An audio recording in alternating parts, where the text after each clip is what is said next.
Hello and welcome, sports fans, to this live video streaming event from Table Rock Sports Productions in partnership with our local school districts and outstanding sponsors who make these live presentations possible. I'm Jim McCoy along with Johnny McCoy and Mark McLemore coming to you live from Sutherland High.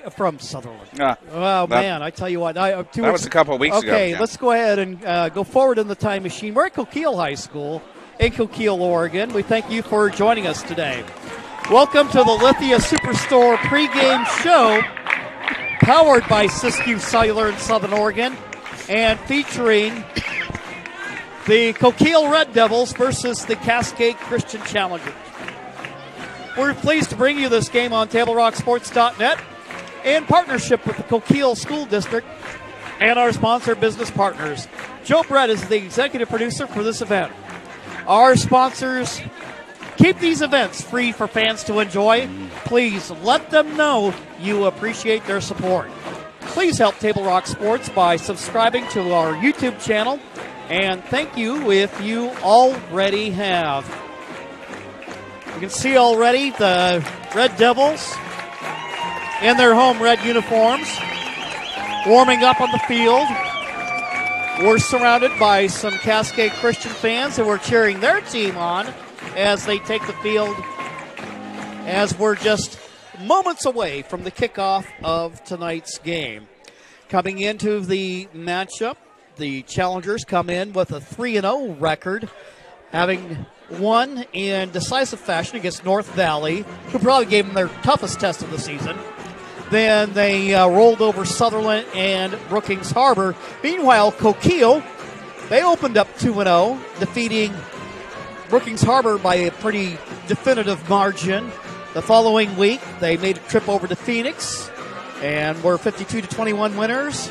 And then last week, took on a team that I think is probably fairly comparable to the Red Devils in the North Valley Knights, and they ended up winning what ended up being a pretty fantastic ball game by a score of 44-36. So real barn burner over there. So what we learned from that already, Mark, as you look at the scoring totals for the Red Devils, this team can put points on the board. Yeah, they certainly have throughout the season so far.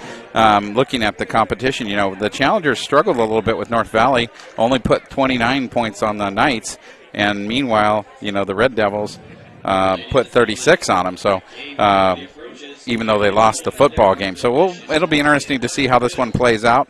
I think we can see from just looking out here at the Red Devils on the field, they got some big guys, definitely size-wise, probably a little bit bigger than the Challengers. But we know, as we've seen in the past, that doesn't necessarily mean much. The Challengers with that spread offense able to use and get their guys in space against these bigger teams.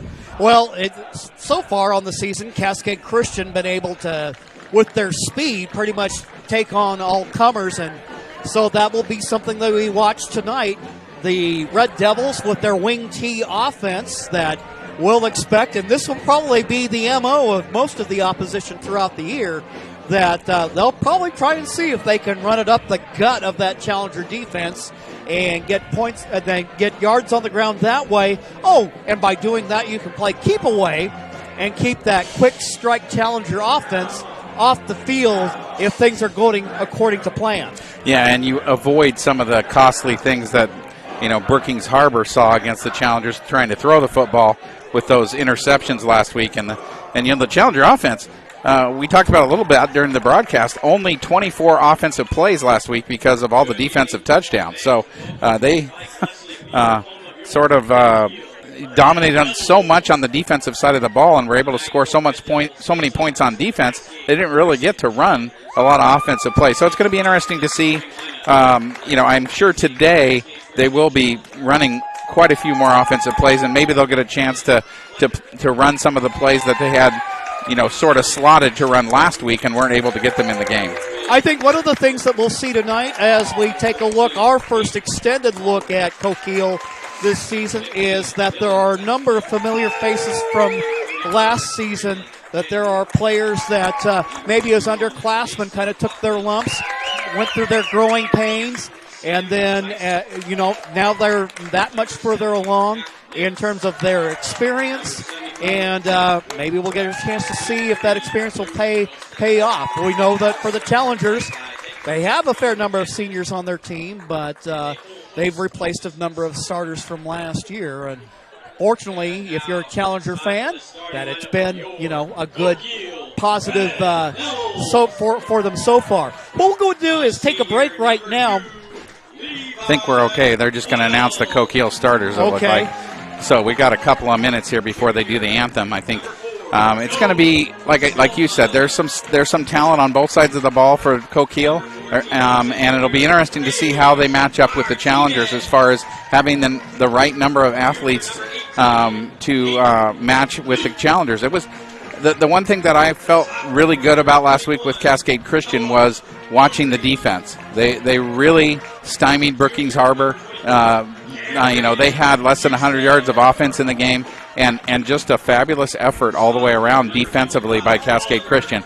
So we've kind of seen the defense get to the place where they want to be, and because of running so few plays, we didn't get to see a lot of the offensive progression that we would normally see during a week of during a Friday night. So I'm kind of looking forward to seeing some of the new plays and other things that the Challengers have put in over the last week offensively to see how they work against the Red Devils. And then as far as the Red Devils are concerned, we talk about some guys that have some experience. They'll be running the football. Bo Messerly, a senior now, saw him last year. Cameron Houston will see his fair of touches out of the backfield. And I think a very athletic quarterback, and one of those guys that will probably be one of the best in the league, will be Gage Martinez. They're going to pause for the national anthem, and I think we're going to go ahead and carry that live with the Sutherland Marching Band. Coquille Marching Band. Did it again.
So there you have it, the Coquille Marching Band with their rendition of the national anthem. And I tell you what, anytime we get an opportunity to let the kids play, it's always a great opportunity and something we don't want to miss. This portion of the pregame show has been brought to you by Bill's Glass.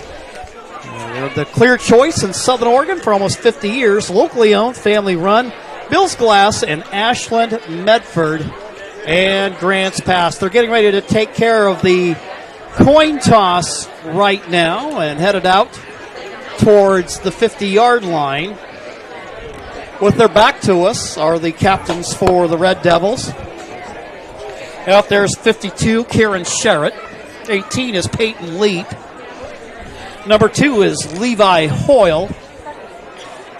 And number 64 is Riley Jones. The challengers out there with Ashton Moody, Luke Wilson, Christopher Freilich, and then got one of those numbers hard. We got an 8 in there, and I don't know whether that is. Okay. So they're going to out there and settle that for now. Yeah, so find out about the coin toss here.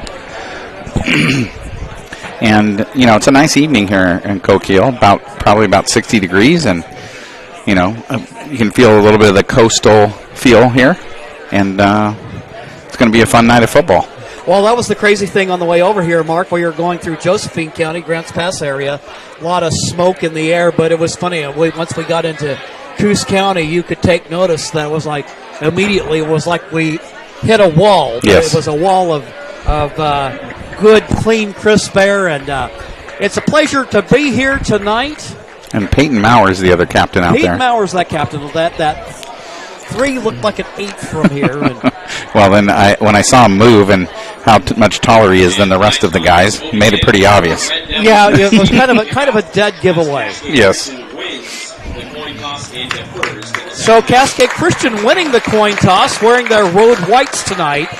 They will elect to defer, as they often like to do. Go ahead and get the ball first in the second half. That's right. So they'll be kicking off here to start the football game, and they do like to go on defense first, it seems like.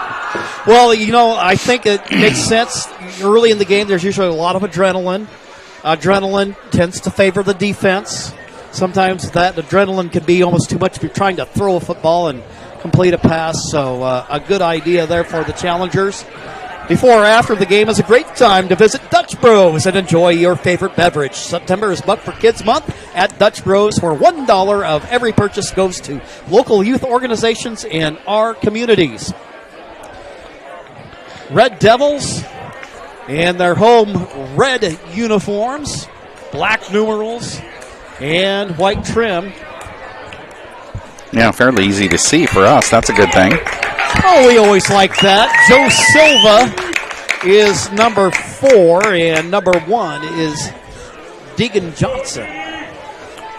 Getting set to kick it away for the challengers, Alex Fianaka.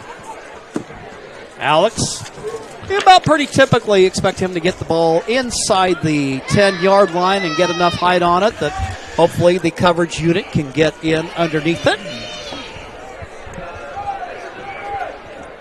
The hay's in the barn. The work's done. It's time to play. And it's Fianaka lining up to boot it deep.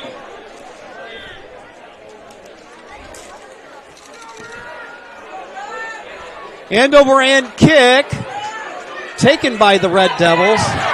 And some running room up the sideline. And the return by Johnson sets up good field position for the Red Devils. Yeah, about a 20-yard kick return for the Red Devils, and they'll start in great field position at their own 40. Challengers with their regular defense out there. Good to see Luke Wilson back on the field after missing a game last week. Yeah, against Sutherland. Came down with an arm injury, but looking better. The doctors have cleared him to play. After this play, we'll give you the offensive starters for the Red Devils. That quarterback, Gage Martinez. Ball at the 40-yard line, looking to throw, but a sack on the play. It'll bring up second down. Martinez drops back to pass. Nice job by the challengers. And that's a Cascade Christian sack. And those offensive starters for the Red Devils. Here we got, and actually that's the defense there. We want the offense. Tell you what we'll do is we'll go ahead and clear this for the moment and bring it after the next play. 2nd and 14 for the Devils. Wing back on the left side is Silva. The Devils go to the ground game. They get past the original line of scrimmage, and it'll bring up a 3rd down and 8. So here's that Red Devil offense. Gage Martinez joined in the backfield by Bo Messerly and Cameron Houston. The receiver is Deegan Johnson, Peyton Leap, tight end, Levi Hoyle, the wing back. The offensive line is Gerard, Jones, Kern, Matlock, and Vig. 3rd down and 9. Testing out that middle, Coquille. And they'll get it a 4th and manageable. They're right around midfield, still in their own territory. Silva with the carry, picks up about 4, maybe a little more. 4th down now, big 4th down. 4th and 5. Lefty boot there by Levi Hoyle. They're on the punt return for the challengers, Scaglione. And the Challengers will take over offensively.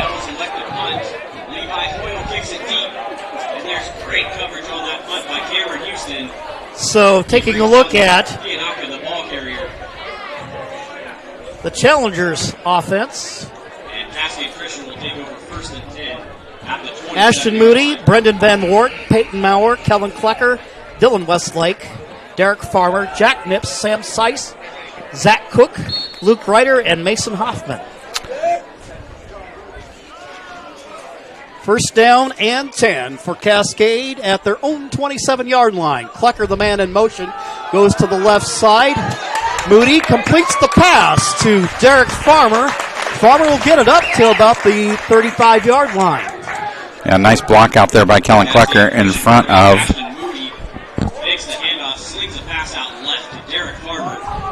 of Farmer for a nice pickup. So for defensively, it'll be Pierce, Callahan, Fig, Sherritt, Leap, Jones, Ring, Martinez, Diggin Johnson, Cameron Houston, and Levi Hoyle. Looking for Farmer out in the flat again. That time the quarterback and receiver not really on the same page. Ball thrown kind of out of bounds by Moody. Brings up 3rd and 3. So a 3rd and short for Cascade. Their opening possession of the game. What's going on here? We got a flag. Penalty called against Cascade Christian. Cascade Christian, a snap infraction. Snap infraction. So that'll take it back. I'm not sure what that is exactly. So what was a 3rd and 4 will now be a 3rd. Cascade Christian will continue 3rd down. If there's such a thing as a long 9, we've got one right here for Cascade. Moody out of the shotgun look. Man in motion is Westlake. Moody going to try to run with it, but good defense there by the Red Devils as Peyton Leap makes the stop. Quarterback Ashton Moody takes the handoff, tries to keep it for himself, but Thomas Bijou breaks into the backfield for a big. I think I would have rather seen him give that ball. It looked like Westlake might have had a lane around the edge, but he ends up 8 to go for the Challengers. So 4th and about roughly 8. Moody looking to the sideline. And he also serves us the punter. Nobody back for Coquille. Moody, high, short kick. And it takes a little bit of a Red Devil bounce, and they'll take over in their own territory. Yeah, not a good punt that time. A little bit of confusion for the Challengers, it looked like, as to whether they were going to punt or go for it. I don't know why there would have been. It should have been an automatic punt situation. However, now the Red Devils in great position at the Challenger 44. So a short field for the Red Devils on their second possession of the game. Lined up wide to the left is Levi Hoyle. Wing back to the left side is Joe Silva. On first down, the Red Devils try the left side. There with the carry is number 21. That's Noah Beaudry. One of the things that I see about this Red Devil team with their roster and watching a little bit of the video from their game against Phoenix is this Red Devil team has some depth, though. They've got some interchangeable parts. Yeah, nice gain on first down by Beaudry.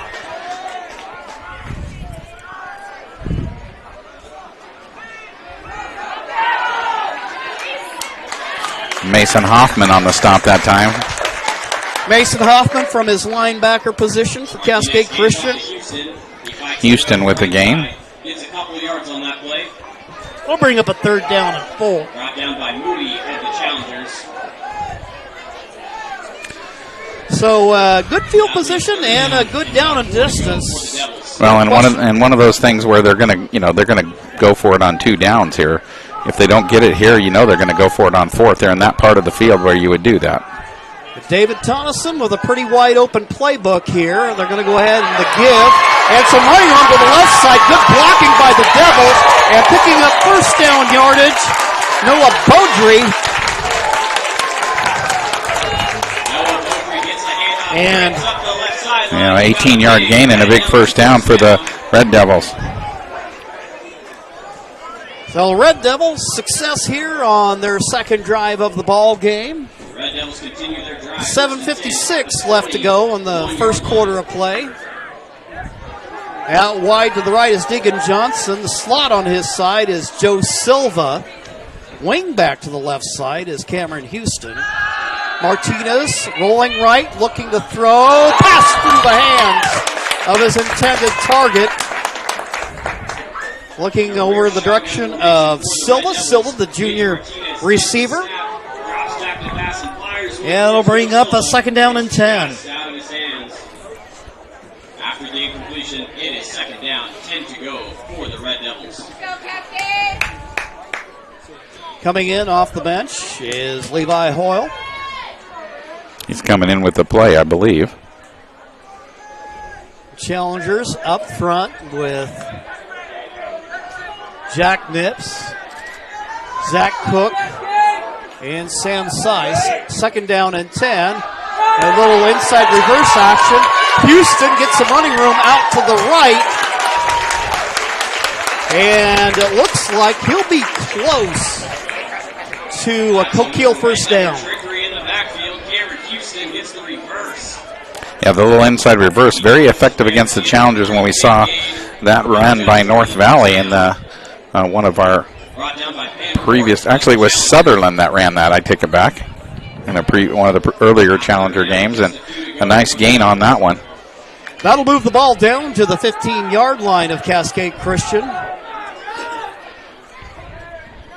Martinez, the quarterback, under center. Once again, will hand the ball to Houston. Houston getting behind that offensive line. And I think looks he's going to have progress will take him to a first down. Yeah, it does. Back under center, Martinez hands off to Cam Houston once again. He fights his way up the middle for a big Red Devil first down. So we talked about it. You and I actually talked about this a little bit on the way over, where we thought that teams can be effective against that smaller Challenger front, running the football inside the tackles, and that's what the Red Devils have been doing here. Martinez hands the ball off and now cutting it to the outside, but tackled for a loss by Ashton Moody. Beaudry tries to cut it out towards us, and Moody says, no way. Moody and Hoffman in there from their linebacker spots. 12 to go for the Devils. Second and long, ball at the 14-yard line of Cascade Christian. 5:59 left to go in the first quarter of play. Deegan Johnson will split out wide to the left. Everybody else bunched in the two-back set with Martinez under center. And they'll go ahead and handle it right up the middle. And carrying tacklers, pulling his way forward is Cameron Houston. Yeah, and he picks up about 14 yards right up the middle for a Red Devil first down, and now it's first and goal from the 1. It's just short of the goal line. And he gets enough for a first down. It is first and goal Devils at the 1-yard line. First and goal, Coquille. Martinez under center. Man in motion is Silva. He'll try to cut it inside. Touchdown. And touchdown, Coquille.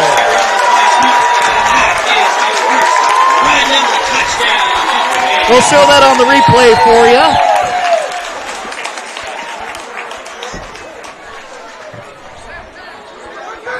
Coquille.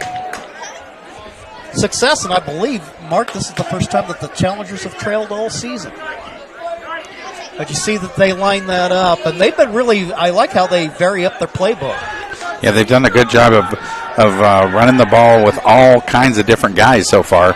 Many different ball carriers going in all kinds of different directions, and Challengers so far a little confused defensively against that stout running game of Coquille. Point after attempt by Hoyle is good. 5:27 left to go in the first. Red Devils take a 7-0 lead. We'll be right back after these messages on TableRockSports.net. Are very curious about your new family member. Hello. We built her so we could get a family plan. Well, with U.S. Cellular, it's just $19.99 per line for 1, 2, or 3 lines. Oh. I guess we don't need a fourth line anymore. This is awkward. U.S. Cellular, built for us. Visit U.S. Cellular at Siskiyou, Southern Oregon's exclusive authorized agent for U.S. Cellular, now serving Roseburg and Klamath Falls. See SOUScellular.com for details.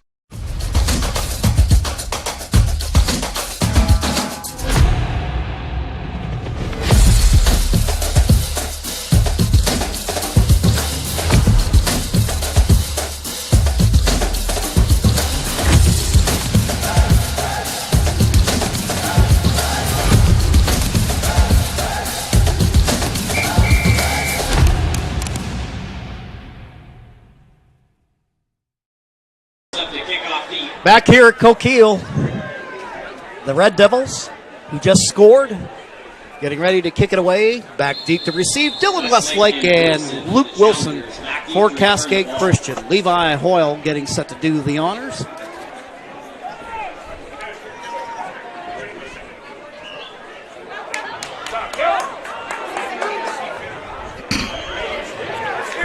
And Challengers on the return end up with pretty decent field position. That's Kellen Klecker returning that.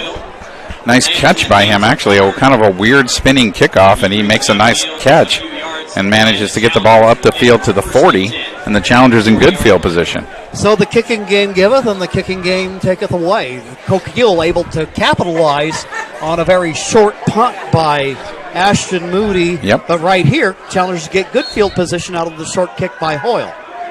1st and 10. Looks like we've got Scaglione in the backfield. Moody dropping back, looking to throw. Pass complete to Derek Farmer. Nice pickup. And another 8-yard gain there for the Farmer to Moody connection. They've got a couple of completions already here, early. Well, you may remember the miscommunication on the last drive, so they go right back to him. And I like that play by the offensive coordinator. Now throwing out the right flat, Dylan Westlake makes the catch. He slips a tackler, powers his way through, and picks up a Challenger first down. Now, is there a flag? Do I see a flag? Nope, never mind. Dylan Westlake with his first catch of the evening.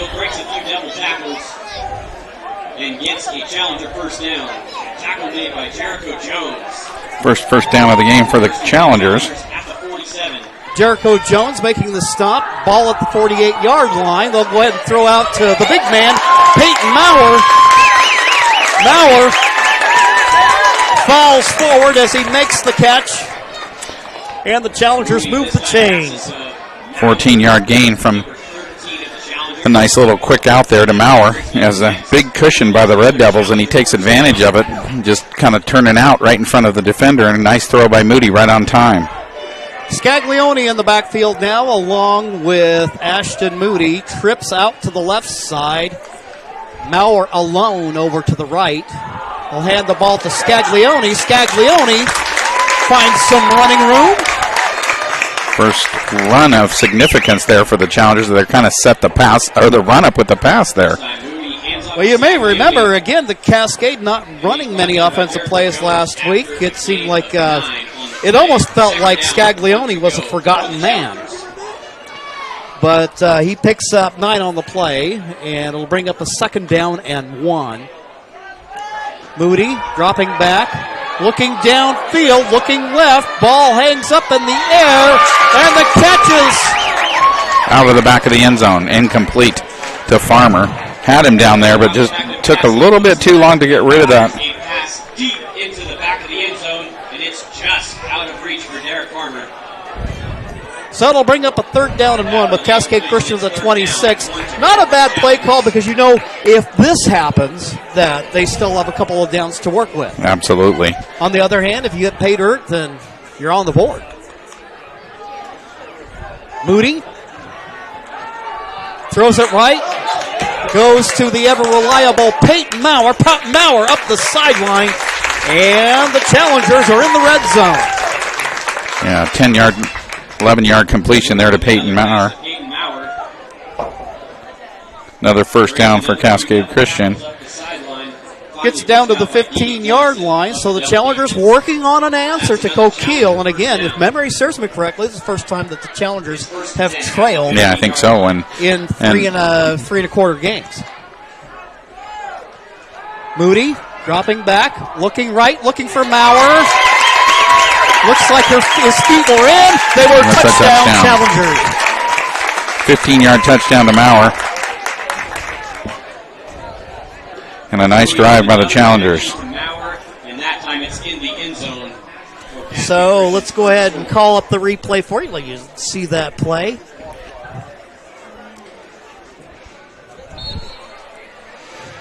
And I actually got the wrong play there, so we'll stop that.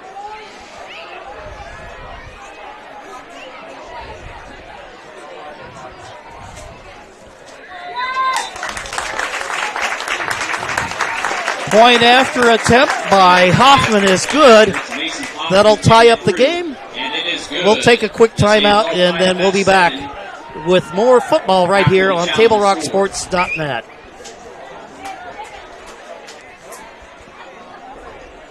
Glass covers the full spectrum of your glass needs and dreams.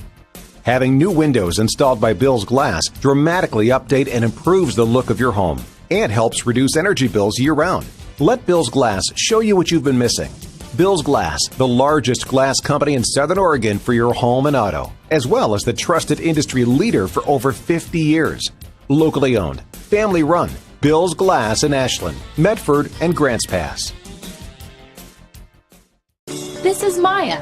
As an embedded systems engineering student at Rogue Community College, Maya spends a lot of time in the lab, learning circuit design and making great connections with her instructors and classmates. By riding the bus and not owning a car, Maya saves almost $1,000 a month. RVTD helps Maya get to and from class safely and easily, enabling her to invest in her bright future at Oregon Tech.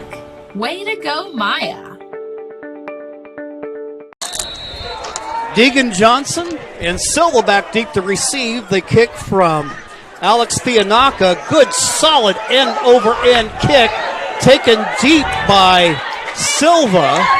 He'll run it out, gets it out past the 20-yard line, and that is where the... Right around the 25, and nice tackle by Mason Hoffman. Keep it from going back any further. Have an injured player down on the turf. And while he's looked after, actually, maybe what we'll do here is that replay. Well, here, let's do this. Go to the replay. And here's that touchdown pass by Moody to Maurer. And Maurer with a really nice break on the football here. And you can definitely tell him and Moody are on the same page as this is thrown quickly to the front corner of the end zone. A nice catch by Maurer. Ball delivered right on time by Moody. Good-looking touchdown for the Challengers. And with the pitch and catch and the point after attempt, it's a 7-all ball game. Man down is Luke Ryder. Ryder has worked his way to the starting lineup, working along that offensive line. We've also seen him make a number of good stops in kick coverage. Yeah, and we've seen him a little bit on the defensive line, too, if I remember correctly. Yes. So. And then last week he got an opportunity to score. Yes. On a touchdown run in the victory against Brookings Harbor. First and 10. See if the Challengers can figure out a way to stop this Coquille run game. On first down, they'll go to the ground. Good blocking set up by the Devils. And that is Cameron Houston once again, who's picked up 4 yards on the play. He's kind of been their workhorse thus far on the evening. It certainly has. Between him and Beaudry, those two guys have done most of the damage against the Challenger defense so far. Pick up on a play of 4 yards, bringing a play in. Mason Fisher, sophomore, running back, with 3:12 left to go in the first. Well, and, so far Coquille's done exactly what they want to do. They've ran 13 plays and a lot of clock here in this first quarter. Second down play. Challengers will slow that one down. That's that little inside reverse again, but this time the Challengers are there. And a nice play by Van Wert for the Challengers defense from his linebacker spot. Well, I found out about that Mendo nickname. Yes. Comes from his grandpa. Oh, nice. So he's keeping a family tradition alive, is Van Wert. And Van Wert, defensive stalwart for the Challengers. We saw him get a lot of snaps off the Challenger bench at linebacker. Got injured during the season last year, but this year, here he is as a starter and doing a nice job. But we got flags on the play. And usually that's a false start on the offense. See if that's what it is. So a 3rd and 6 play, and the call does indeed go against the Red Devils.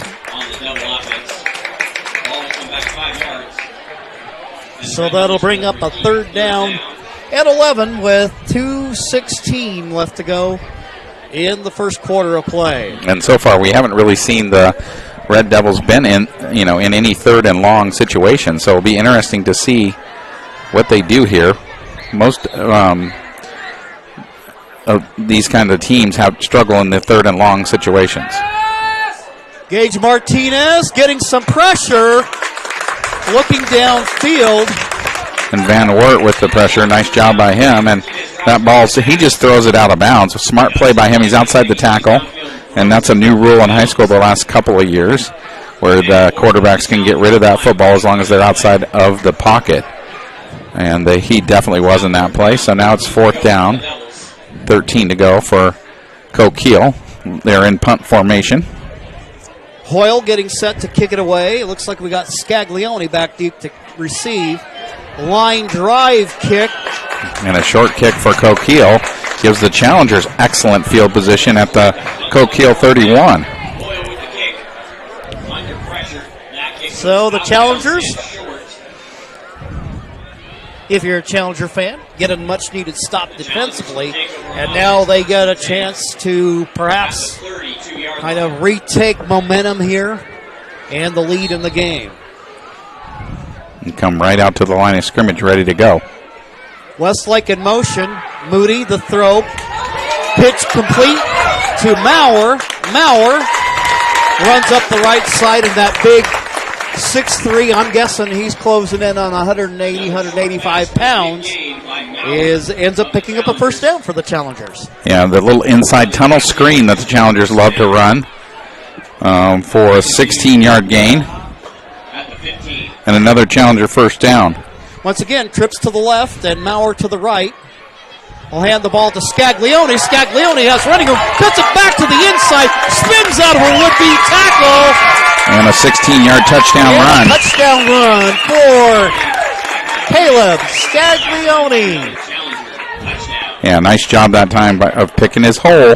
As the Challengers opening up the run game a little bit with the pass game, as we talked about.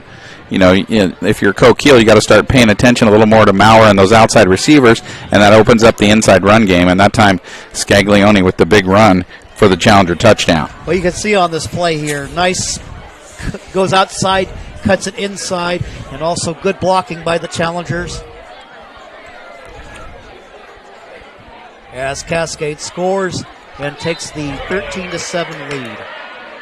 And the extra point is missed. So the extra point attempt, no good. 1:32 left to go in the first quarter of play. The Challengers lead 13-7. We'll be back after these messages. Yeah. Pulled that one. It's game day or a family get-together. Sherm's has the quality products and prices that will make you cheer. Sherm's Thunderbird Market, Medford's original discount grocery store. Daily adventures this summer start at Pinnacle 365. Accelerate your day with morning motivation. Freshly ground, swiftly brewed. Add some extra crunch to your lunch with our mouth-watering crispy crunchy chicken. The perfect combination of crispy juicy chicken and irresistible flavors. Earn free rewards and save at least 16 cents a gallon with our Peak Rewards app. Get supercharged and add to your fuel savings when you purchase Core Water, Nestle ice cream, and Red Bull. This summer, let's meet at the Peak and save on our daily adventures. You want diverse venues? We got them. Year-round sports access? You bet. Race cars, soccer, paragliding? Check, check, check. Medford has it covered as your sport ground, where the West Coast plays. Pianaka getting set to kick for Cascade Christian. Heel booted out. Deacon Johnson this go round. Pretty good return, but good work on the coverage unit by Derek Farmer. Yeah. So now 1:26 to go. Devils at their own 30. A decent return that time.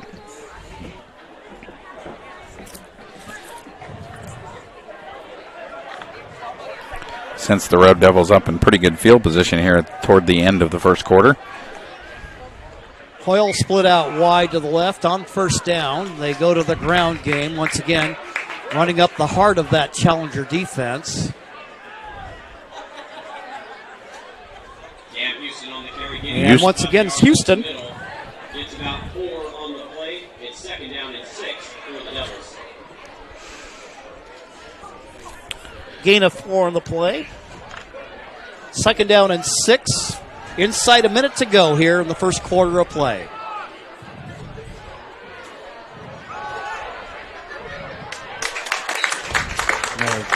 Red Devils. Challengers doing a much better job of staying home.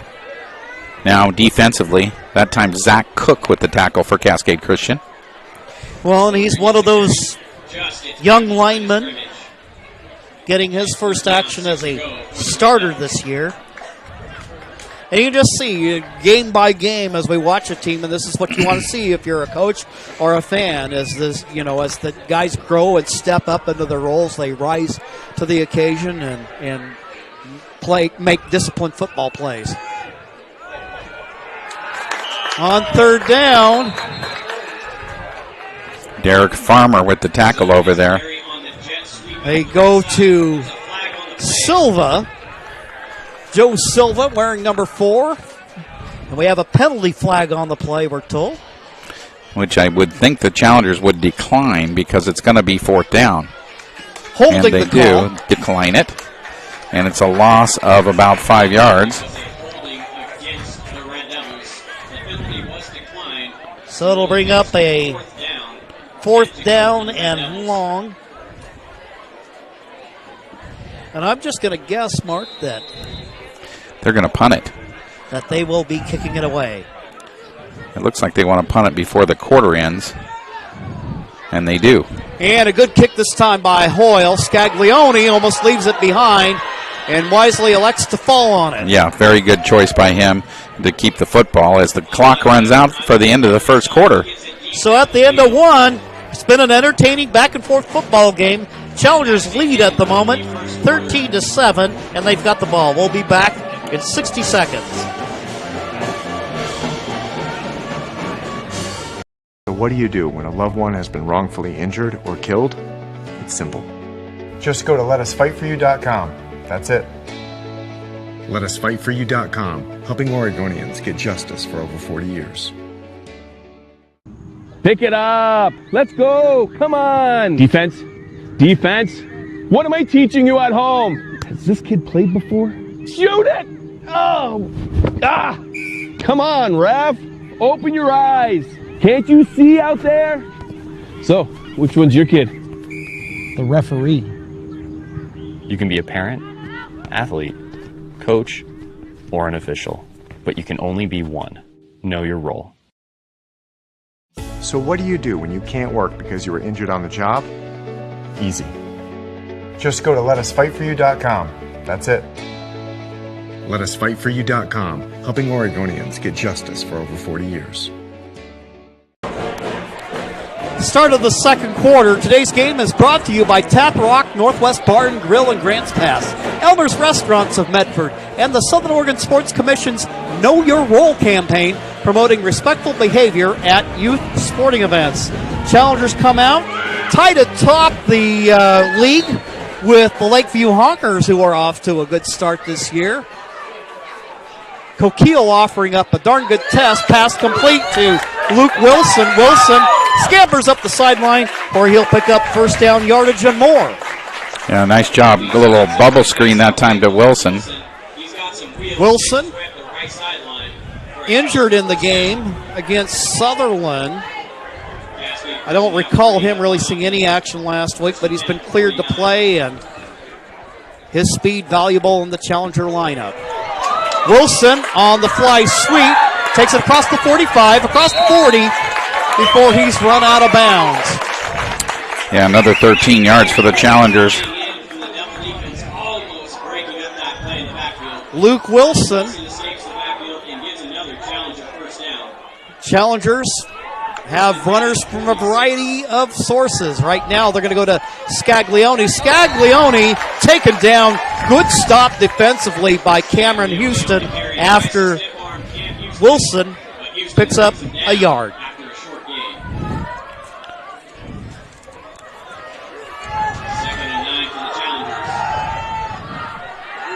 Moody rolling to his right. The lefty looks downfield, finds Peyton Maurer. Maurer's going to run it up the right sideline. Gets past a Sutherland defender as he closes in on right about, he looks like he's right inside the 10, down to about around the 5. Yeah, nice job that time of Moody getting out there, and we've got a flag, it looks like, roughing the passer against Coquille. So that's going to add some yardage onto the end of this one.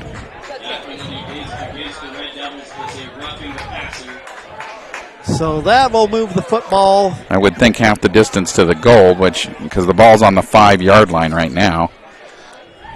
So that was a 30-yard.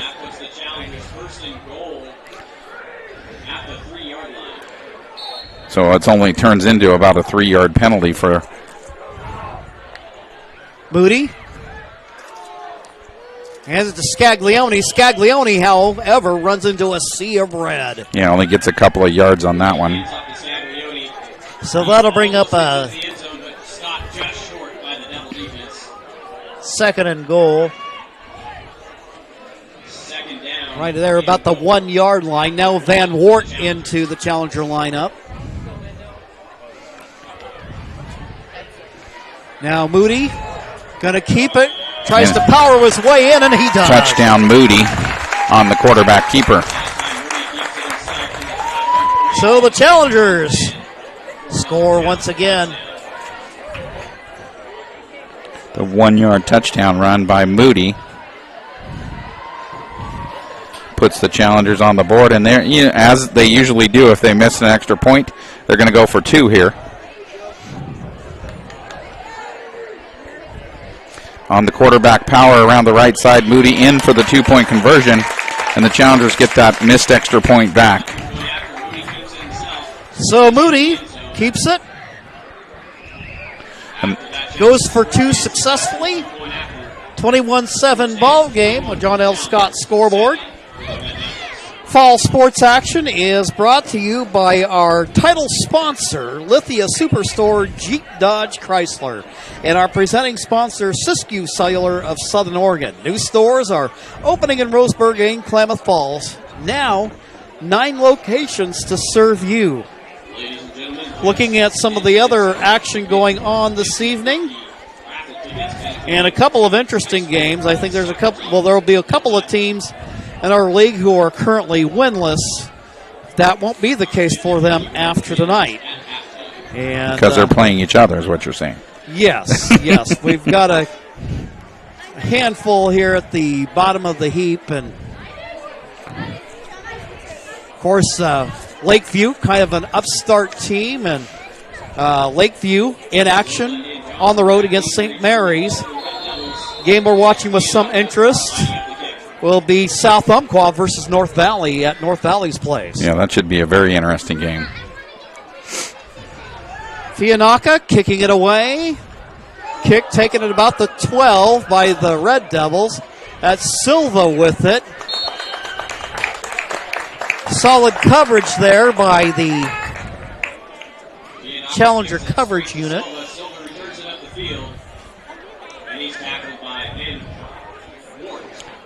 So far for the Challengers, 125 yards passing and 47 yards rushing the football. For Coquille so far, 66 yards rushing and 0 yards passing in this one so far for the Red Devils. As we move close to the 10.5-minute mark here in the second quarter. Hoyle will come out, split out wide to the right. Slot on his left is Silva.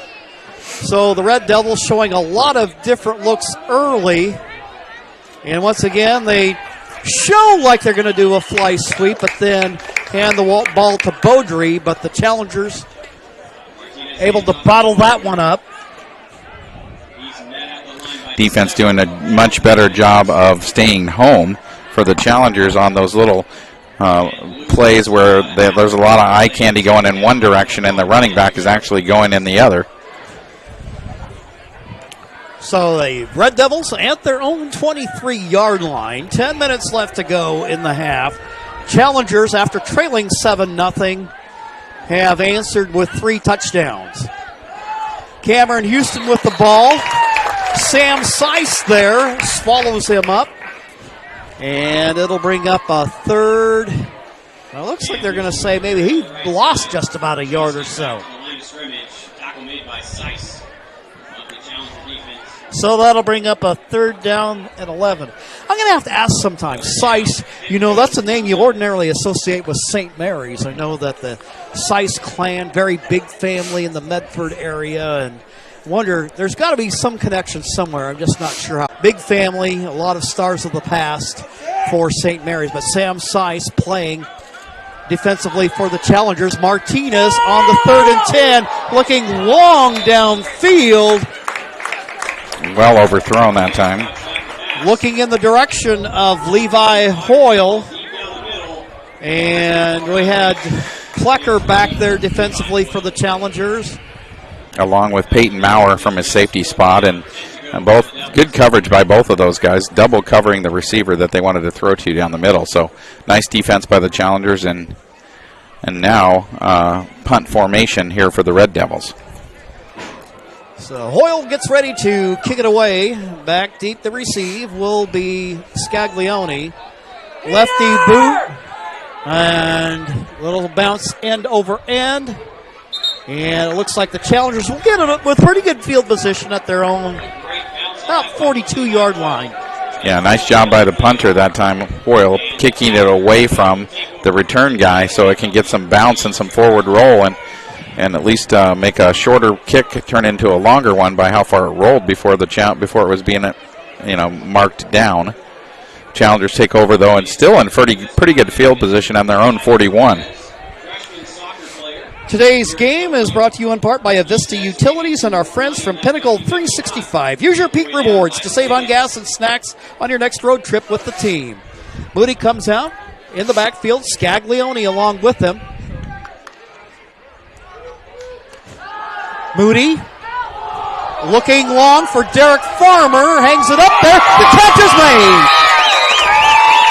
Nice catch by Farmer. Great throw by Moody. I'll tell you what, that was a really well-thrown ball, and Farmer with a good job of concentration and getting some feet in.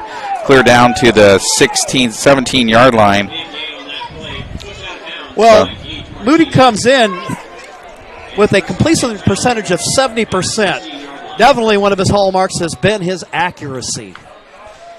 Didn't get to throw it much last week, and now a little bit of trouble with the ball on the ground. He's going to pick it up and get what he can out of it, but he's going to take a pretty good-sized loss that time. Try to make chicken salad out of chicken feathers, and have a man down for Coquille. And that is probably a... Injured player on the field. moment where we'll want to go ahead and break away momentarily and then let them tend to the injured Devil player. We'll be right back in 30 seconds. My name is Mason Mahaffey. I'm the Solar Pros Manager of Oregon, and I'm also a teacher and a coach here in the Rogue Valley. Have you looked into solar panels and it didn't make financial sense? I brought Solar Pros here to Oregon to make it more affordable for working class families to put solar on their home. Solar Pros is purposely beating our competitors' prices by thousands of dollars because we are that serious about saving you money. Solar Pros PNW provides the most comfortable, educational, and personal solar experience in Oregon. Visit our Facebook page at Solar Pros PNW to see all of our projects and all the families that we are helping save money. He's 10 for 12. So, Mark, we're at the break, and we see that the injured Devil player, that is number 74, Isaiah Wehe Moody, and second down and 15 for the Challengers. And, Mark, you had an interesting stat for Ashton Moody fans. Oh, Moody's been doing a great job. You mentioned his accuracy. He's 10 for 12 in this game for 167 yards here in the first half. There's some guys that can't make free throws at that clip. Yes, that is true. Moody and Scaglione, after that botched play last go-around, 2nd and 15. Moody dropping back, looking to throw, pass complete to Scaglione. Scaglione. One guy that the Challengers had some blockers out there in front, and they ran past one of the linebackers instead of blocking him, and that screen probably would have worked, but unfortunately a good job by the linebacker there to come up and make a play, and really for no gain. So it'll be a 3rd down and long. Defense there by Jerica Jones. 3rd and 13. Twins to either side. Moody completes the pass, and that is Maurer over there. He tries to work his way forward. Yeah, he probably got about half of the yardage. It looked like he got about 9 yards on the play, and I'm relatively sure the Challengers will go for it here. We're going to call it about roughly a 4th down and 7. And like you say, at this down and distance, why not? Especially at this spot on the field. Moody dropping back, looking to his right, pass complete. And Maurer dropped the football.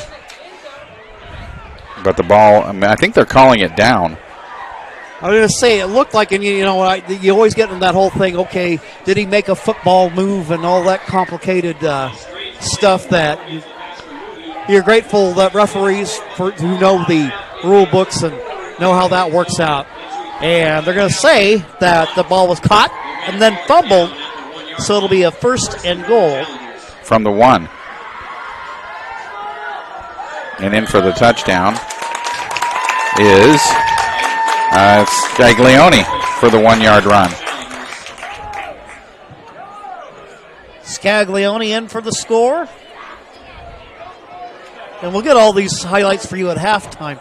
Challengers waste no time in getting their plays off, period. Yeah, so given that, it's like we're going to go ahead and keep it here, and we'll show that to you later. 27-7 ball game, pending the extra point try from Mason Hoffman.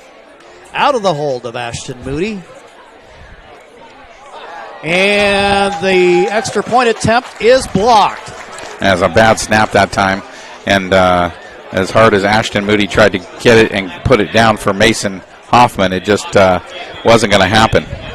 So we'll go ahead and show you that replay of the Scaglione touchdown run, pounding it in from a yard out. Scaglione coming into tonight's action, 144 yards rushing on 17 carries for the season, averaging 8.5 yards a carry. And that is his 2nd touchdown of the year. Yeah, nice job by the Challengers offense of kind of going a little bit up-tempo on that drive and really getting Coquille on their heels and able to take it right down the field and get in the end zone. Nice conversion to Maurer on that 3rd and long play that the Challengers had. So Peyton Maurer featured in the Challenger passing attack tonight, and A big target and a big athletic target at that. Fianaka, end-over-end kick. This one down to about the 6-yard line. Silva with momentary trouble of it, but he manages to pick it up and gets it out over the 25-yard line, about up to the 27.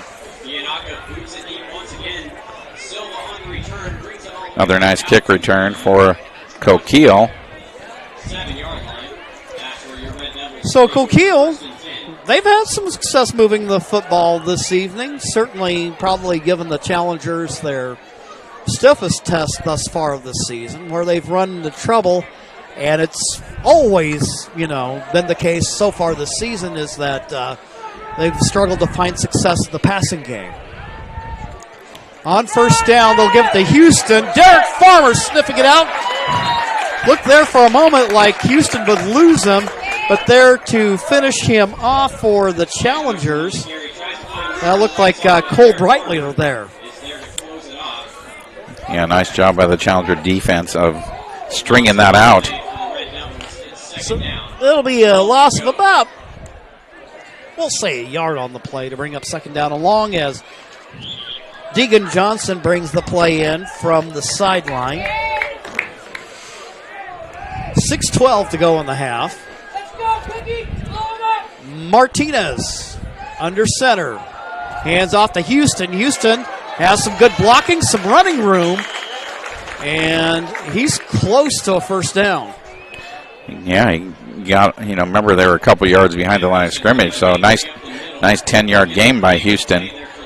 Gets them back in third and short. So they'll bring up a 3rd down and 2. Coquille at their own 36-yard line. Levi Hoyle split out wide to the right.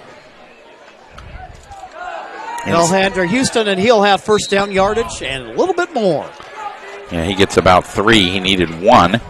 So a nice job by blocking up front by that Coquille Red Devil line.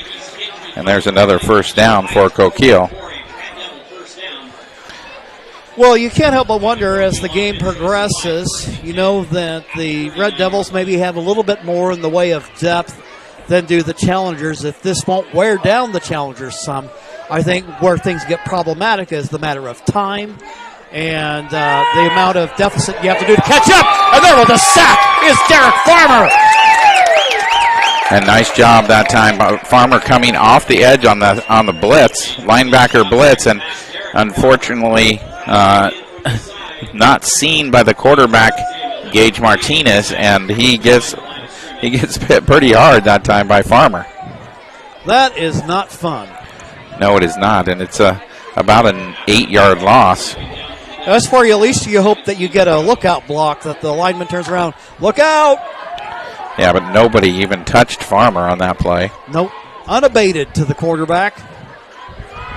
And here on the carry, Silva bottled up by the challengers. Van Wert on the play for Cascade Christian, and Silva with about lost a yard.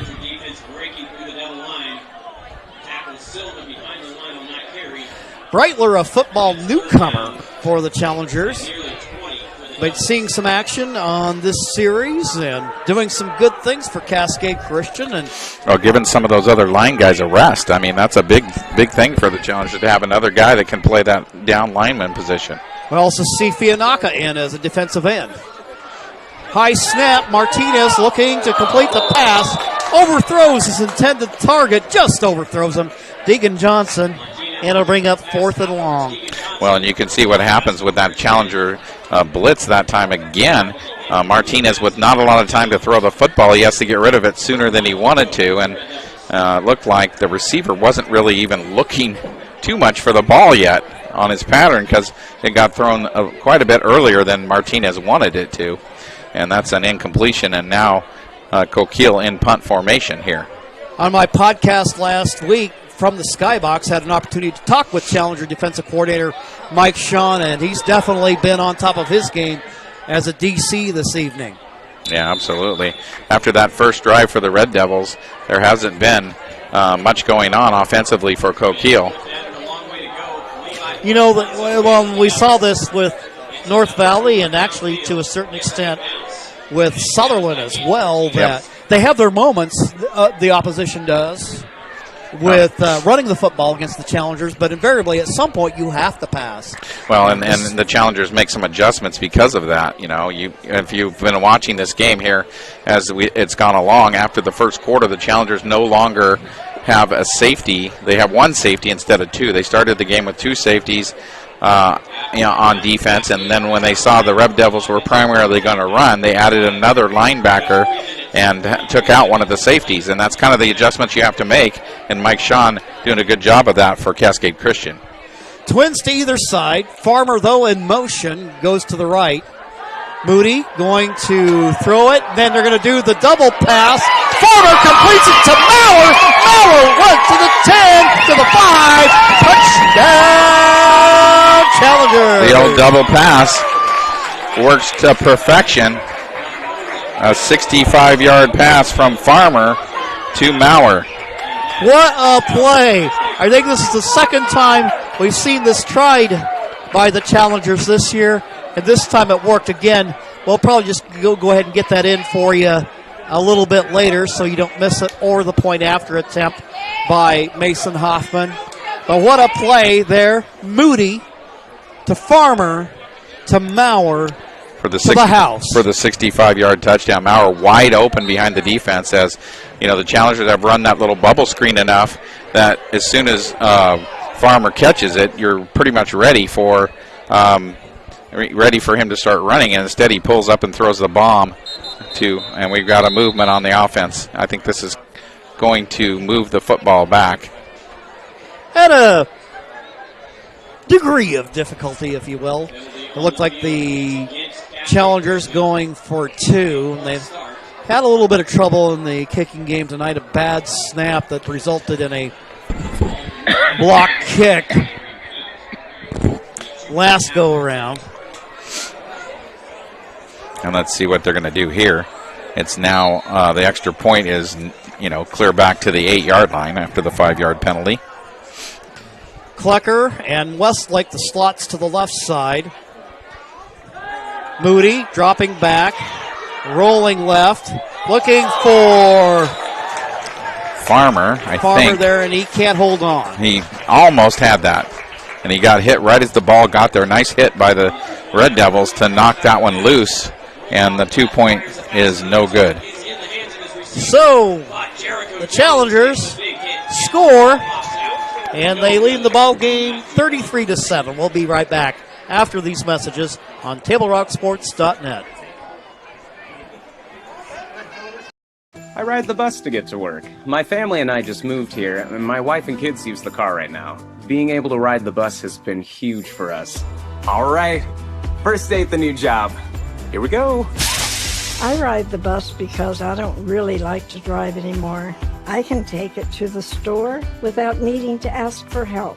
It also takes me to my kids' house.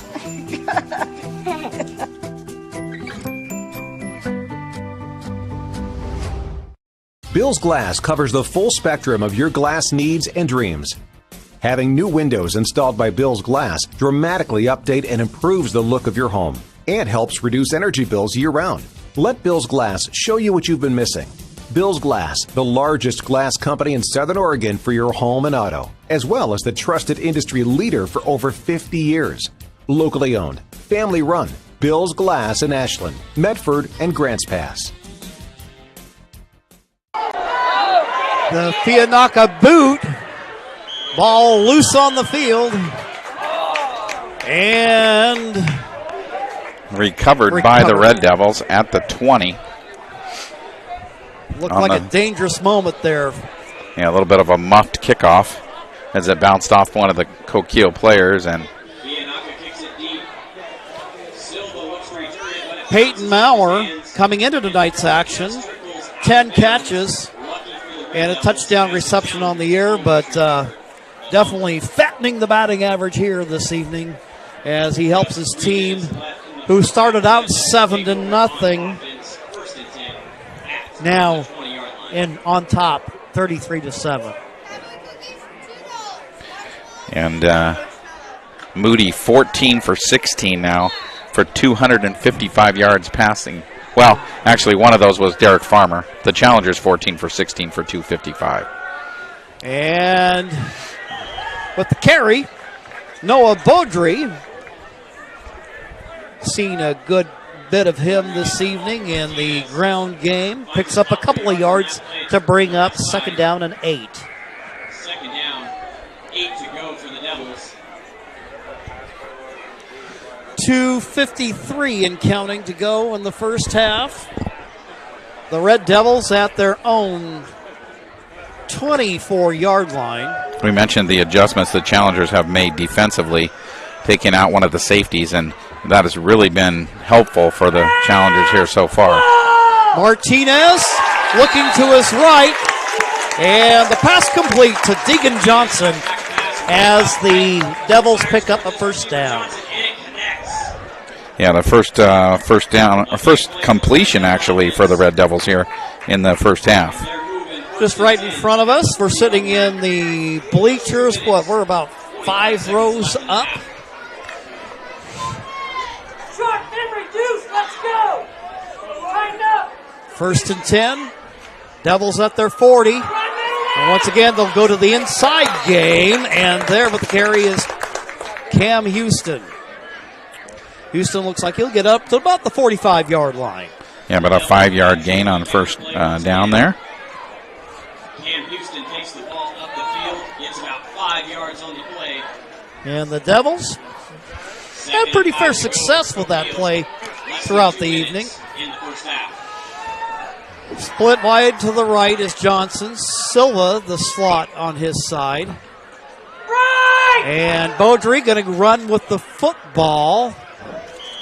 And it looks like, I think from here, he should have a first down. I think he's still a little bit short. Looks like it's going to be 3rd and 2. You're right. So. Yep, they'll look at 3rd and 2 after the pickup of 3 on the play. And it's 3rd down. There's 2 to go for the Devil offense. And what we've seen the Red Devils done so far here on 3rd and short is just run the dive play to either Beaudry or usually Houston here. And he's in the backfield. Let's see what they do. They hand him the ball in the dive play. And that's just a little quick handoff. And it looks like he got the first down. He just picked up enough, I think, to get it. Just did get it with 55.2 to go in the half. Yeah, and if the Red Devils are going to do something here before half, they better get going. That clock's going to start rolling as it is now. And it's just, they don't seem to be in a hurry, though. Split out wide to the right is Deegan Johnson. I think the public address announcer is in agreement with you. Yeah, I think so. Martinez dropping back, looking right, pass complete. Once again, Johnson with the catch, but he's inbounds. And a timeout, Coquille. Deegan Johnson, he slips, but gets back up and gets the catch. And 2nd down, 8 to go for the Devils. picked up a couple of yards on the play to bring up a 2nd down and 8. Coquille calling a timeout here. That'll give us an opportunity to recognize our sponsors. Thanks to all our sponsors, including Conger Morris Funeral Directors of Southern Oregon, Avista Utilities, and the Rogue Valley Transportation District. Routes have expanded to help you get to work, school, or appointments. Visit rvtd.org to learn more. And fans, it's time for you to get back in the game as an official. There's a critical need in all sports right now. Go to osaa.org and click on the blue Become an Official button to learn more. 2nd and 8, ball at the 48-yard line with 30 seconds left to go. Yeah, 30 seconds left to go, and if you're the Red Devils, you haven't had a lot of success throwing the ball. So I think if you're the Challengers, you want to, there's probably some, trick play similar to what the Challengers pulled out of the bag here on the double pass that you got to be aware of. And you're more than happy to give up 3 or 4 yards on the ground here. So you can see they went back to the 2 safety look, the Challengers did, and we'll see how that plays out for them here. Shotgun formation.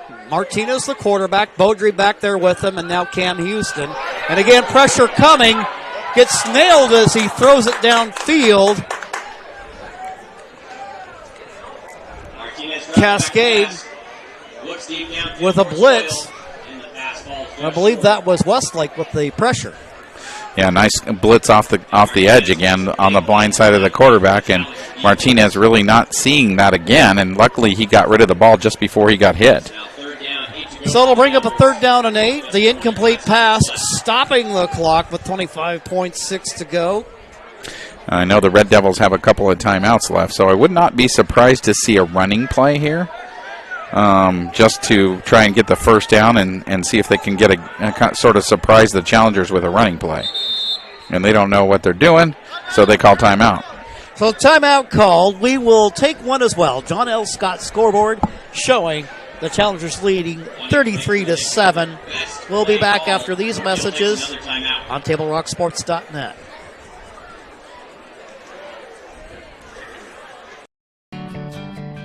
It takes meticulous planning,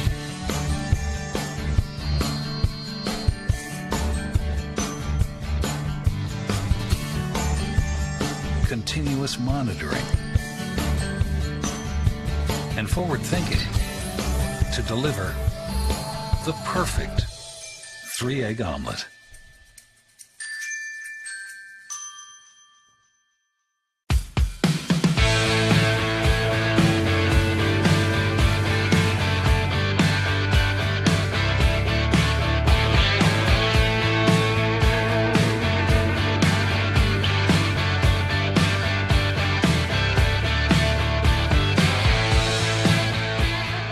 Come enjoy the patio weather and a brand new menu at Tap Rock Northwest Grill, where friends and family gather and memories are made. Come visit us today or visit our website. Martinez dropping back. Breitler coming with some pressure. In his throw, sails high and wide. Westlake back there with coverage. And it'll bring up a 4th down and 8. Kind of thought they would try something. Kind of had to down the field, and good coverage down there by, I think, Dylan Westlake as the receiver comes all the way across the field. And 17.6 to go, so one more opportunity here for the Red Devils. Hoyle. Well, it's fourth down. Oh, so they're going to punt it looks like. And challengers are not going to put, it looks like Luke Wilson's going to go back. Line drive kick. And then Wilson's going to pick it up off the carpet or turf. All this wonderful natural grass, and got to love it. It's always nice to have that green grass of home. Yes. The challengers. With just 9 seconds left. And I think a lot of guys in the NFL Players Association are tending to agree at this point in time. And I would suspect the challengers just run a quick play here, probably a running play, and go to half leading 33-7 with just this 9.4 seconds left to go. We don't often see Moody under center, but that's what he's doing here is he'll take a knee. And that'll wind the clock down. And that'll take us into halftime. We invite you to stick around for the Medford Parks and Recreation halftime report. Your halftime score, the Cascade Christian Challengers 33, the Coquille Red Devils 7. We'll be back with highlights and statistics coming up here on TableRockSports.net.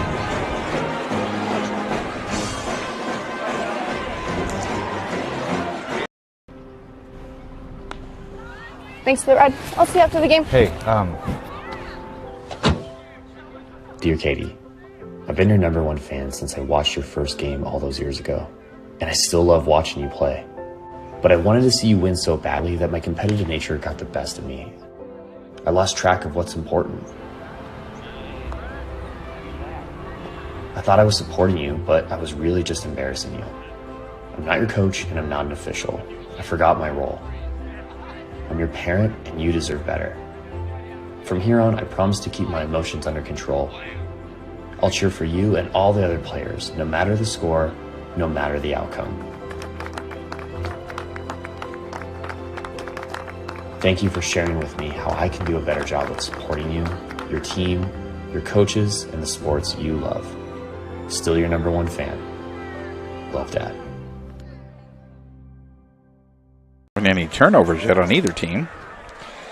Back here at halftime, welcome to the halftime report. Tonight's actions brought to you by the Medford Parks and Recreation Department. The fall activity guide is out. Sign up now for adult sports leagues, ice skating classes, hikes, yoga, and art classes. Visit playmedford.com or call the Santos Center at 774 to learn more. Well, entertaining ball game, and at first, the hometown faithful had plenty of reasons to cheer. The challengers, on their opening series of the ball game, had a miscommunication that resulted in an incomplete pass. Haven't seen many of those tonight. And then as Moody kicked it away, it was a short punt, giving Coquille excellent field position. Success in the ground game, capped off by a touchdown run by Silva with 5:27 to go here in the first half. We see here that early and often the Red Devils varying up their weapons, seeing a lot of Beaudry as well as Cameron, and here they go to Silva. Silva takes it outside, runs it in for the score. The point after attempt by Hoyle is good to make it a 7-0 ball game. First time the Challengers had trailed all year. Then a 7-0 ball game. The Challengers get it back. Moody dropping back, looking for Peyton Maurer. Maurer makes the catch. Point after attempt is good by Hoffman, and it makes it a 7-0 ball game. Then, with 1:32 left to go in the first, Challengers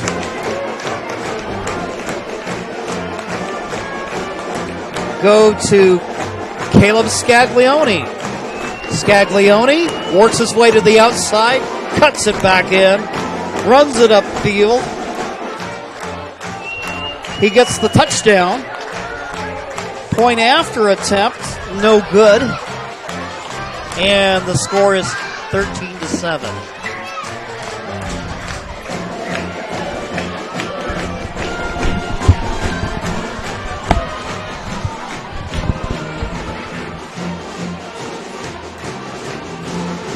Then in the second quarter, with 10:40 to go, Ashton Moody takes it to the crib on a 1-yard run.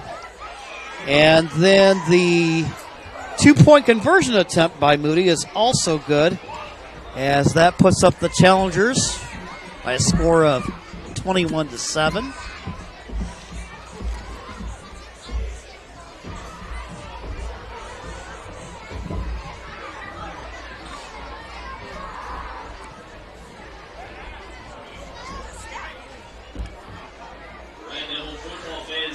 Then, Challengers get a touchdown via the run.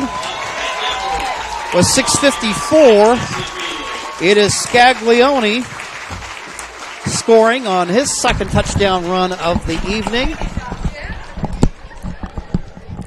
And with his run, he puts the Challengers up 27-7.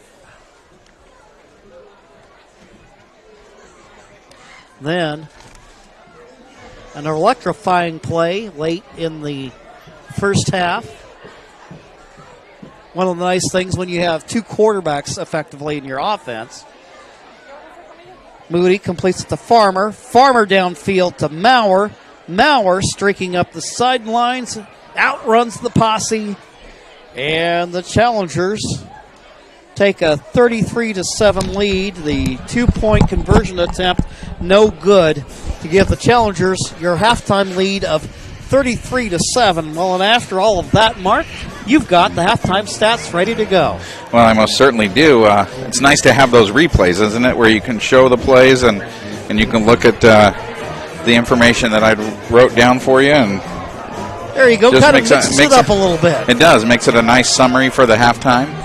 And then you can see down here on the field, well, maybe you can see, we've got the banner up, but the Coquille Youth Football Program on display down here. Kind of neat to see all the kids from the different age groups that are playing football here in Coquille. From flag football, I think, all the way up to youth tackle football. So nice to see them out there on the field. So the halftime stats, first for Coquille Red Devils, they had 5 first downs in the first half. They ran the ball 27 times for 81 yards. That's about 3 yards a carry for Coquille.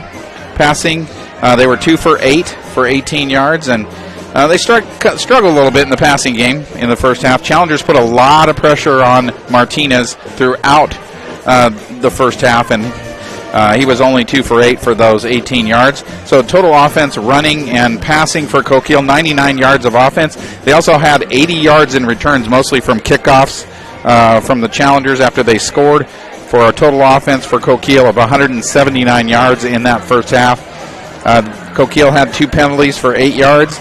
No fumbles, no interceptions by either team in this game. So a nice clean game so far for the first half. For Cascade Christian, they had 8 first downs in the first half. They ran the ball 9 times for 37 yards. That's about 4 yards a carry. Passing the ball between Moody and, of course, the one long pass by Farmer of 65 yards to Maurer that we just looked at in the highlights. 14 for 16 for the Challenger quarterbacks, 255 yards of offense passing the football in the first half. That's pretty impressive for Cascade Christian. So they had a total offense running and passing of 292 in that first half. They did have 15 yards in returns for a total offense for the Challengers of 307 yards in the first half. Cascade Christian with 2 penalties for 10 yards. And again, no fumbles, no interceptions. A nice clean game by both teams, really. But the Challenger defense, after that first initial drive that Coquille had, really made some nice adjustments, going to the single safety look and really shut down some of the running game of Coquille by staying home defensively and making Coquille really work for every yard they got in the first half. Quite a half of football it has been. The Coquille Red Devils giving the Challengers perhaps their biggest test thus far of the young season, and you can definitely see that the Red Devils are a program on the rise here at Spikely Leslie Field in Coquille. Your halftime score, you can see there on your John L. Scott scoreboard, the Challengers lead 33-7. Excitement is building for the January 2024 opening of the Rogue X Community Complex. The Aquatics and Event Centers await you with 2 indoor swimming pools and water slides. The Event Center will host basketball and volleyball leagues and tournaments and other indoor events. Visit playmedford.com or check your fall activities guide to learn more about the Rogue Credit Union Community Complex, Rogue X. We will take a 2-minute timeout, and when we return, we'll get you ready for the start of the second half. Jim McCoy along with Mark McLemore, Johnny McCoy on the camera. Challengers leading at the half, 33-7. We'll be back in 2 minutes.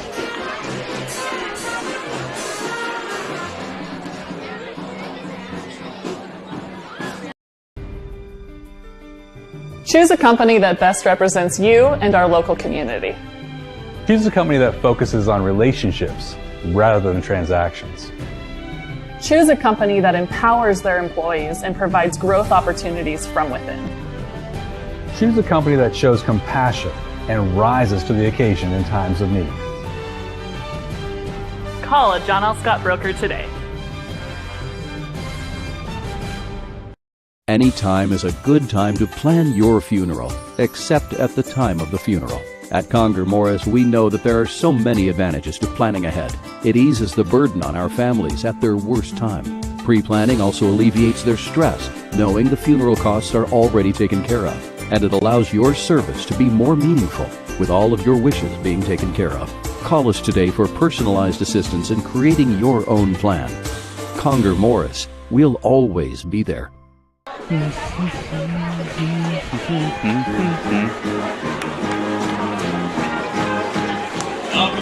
Diverse venues, we got them.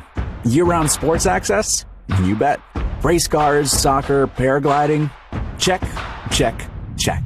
Medford has it covered as your sport ground, where the West Coast plays. Okay, you know how people complain about how Dutch Bros workers are like too nice, too hyper, compliment you too much, whatever? Maybe you're not nice enough. Maybe you need to get a little Dutch Bros in you.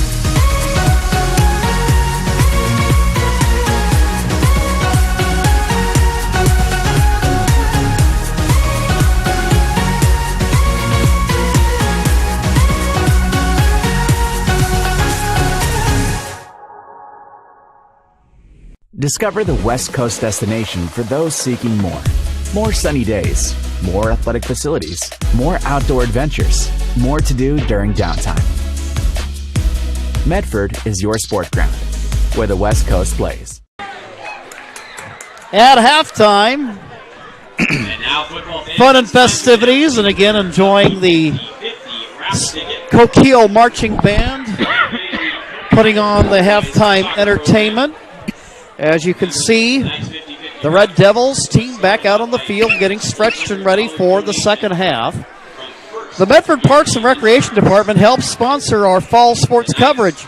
The swim lessons, basketball and volleyball leagues, a splash pad, and water slides are set to open in January 2024 at the Rogue X Complex at the Howard Memorial Sports Park. You can reserve birthday rooms and packages with sports and splashing. Check out the fall activities guide or visit playmedford.com to learn more. Sorry, Johnny, this won't be open in time for your birthday. Oh, that's a bummer.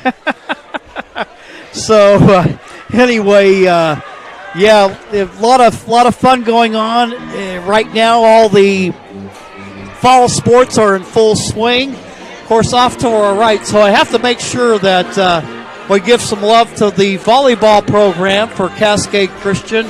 Rob Klecker and company with a sweep yesterday evening. The Challenger girls volleyball team now number 2 in the power rankings in the state. Nice. In Oregon 3A, and they've won 7 matches in a row. Oh, that's awesome. Good for them. Sounds like they're getting it together at the right time and improving with the matches they're playing, and that's what every coach wants to see, is your team get a little better with each game each week.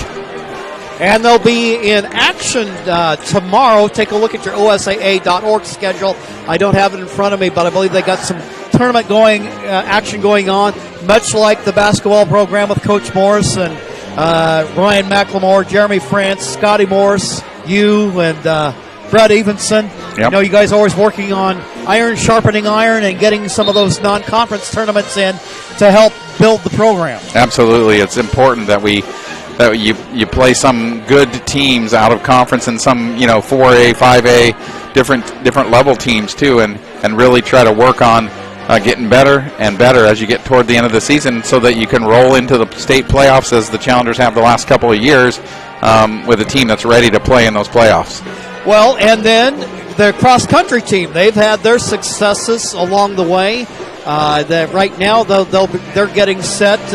They'll be running up north tomorrow, up in Eugene, but they had a good showing. The boys, especially at the Prefontaine Memorial Classic at Marshfield last week, and then they'll be at the Nike cross-country meet that Aloha High School hosts next weekend, and they've got an up-and-coming crew of runners. Coach Cummings doing a good job of raising up that team. And a shout-out to the boys soccer team after a 2-year hiatus. I figured out the last victory for the Challenger boys soccer team came on April 21st, 2021, as the Challengers capped off their league championship winning season against Rogue Valley Adventist 4-2. Long dry spell, 2 years of inactivity, about 3 games into this season. Yesterday, Kyle Crouch scores a goal. first-year soccer player. Another first-year soccer player, Dawson Murphy, a clean sheet back in the net, and the Challengers beat Gold Beach 1-0 for the first victory that the program has experienced in 2 years. Well, yeah, it's nice to see that they have a program again. Nice to see that they got opportunities for kids to do other things. Play, it's always good to have as many kids in the school active in the sporting programs as possible. I think there's a lot to say about high school sports and how it develops character and other things. Camaraderie, relationships with coaches and your teammates, and so it's just great to see all the different kids. I love Coach. How the different coaches at Cascade all encourage the kids to play multiple sports because they know how it builds character and how they build relationships with each other through sports. Love to see it. Absolutely. And then the girls program been playing competitive. They had a win early in the season against Rogue River 4-0. Have come up just short. Played a lot of competitive matches. Had a 1-0 lead against Brookings Harbor, and you know what a tough place to play that is after a long road trip. But they led 1-0 at the half, but ended up taking the loss 3-1. But played well enough that the Challenger girls earned the respect of the opposing team. That's always kind of a cool thing when you play well enough that your opponents acknowledge you and respect you for your effort. And the Challenger girls team, you can follow along with Challenger Athletics for those of you who are fans of the Cascade Christian programs, challengerathletics.com. We give you all the scores and the stories and photography from all of that. And now we're getting ready for the start of the second half, and if you'll recall, the Challengers get to open the second half with the football. Yeah, remember they deferred. They won the toss and deferred to the Red Devils, who took the football, of course, to start the game. So now the Challengers will get it here to start the third quarter. Challengers in their road whites, moving from left to right from where we sit in the bleachers. Boy, those hamburgers smell good, don't they? Oh, yes, they do. Little hamburger barbecue going on for fans here at the game. Love small town high school football. You had a great crowd out here tonight. And Hoyle kicks it along the turf, picked up by the Challengers. I think that's Luke Wilson. Wilson breaks away from the crowd. He's got running room. He runs down the sideline.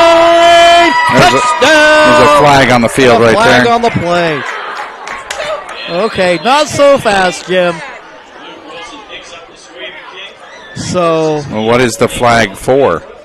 Because to me, it should be. I watched that play. That is not a foul on Cascade. Let's see what they call here. Because I'll tell you right now that the Coquille player grabbed on to Dylan Westlake, who made a nice block right there, and that should not be a penalty against Cascade. It should be a penalty against the Red Devils. And they're going to pick the flag up. Good call. Okay, well, let's see. I kind of let that go by for a bit, and we'll see if we manage to get that. So we've got about a 75-yard touchdown kickoff return for Luke Wilson. Waited too long, Mark. I waited too long. Yeah, well, that's okay. What a great return, though, by Luke Wilson. So you can watch this on demand on YouTube later, and it's a spectacular run by Wilson, and I invite you to check that out. And there's another penalty flag being thrown. Not sure what it's about. So Luke Wilson giving the fans a thrill. 75-yard. Another flag flies on the field. I think this is one that's going against the coach, maybe? Seems there was a disagreement between officials and coaches about the last flag. And that penalty against the Red Devils will be assessed on the kickoff. And now Challenger's going to go for two. Ashton Moody rolling out to his right. And he finds Peyton Maurer for two. Moody rolling out right, finds Maurer in the end zone So it's a 41-7 ball game here in the third quarter of play. And the Challengers will get set to kick it away, and we'll have that for you following these messages on TableRockSports.net. Silent auction winner, Aaron Brignoli, with a big bid of... So what do you do when a loved one has been wrongfully injured or killed? It's simple. Just go to letusfightforyou.com. That's it.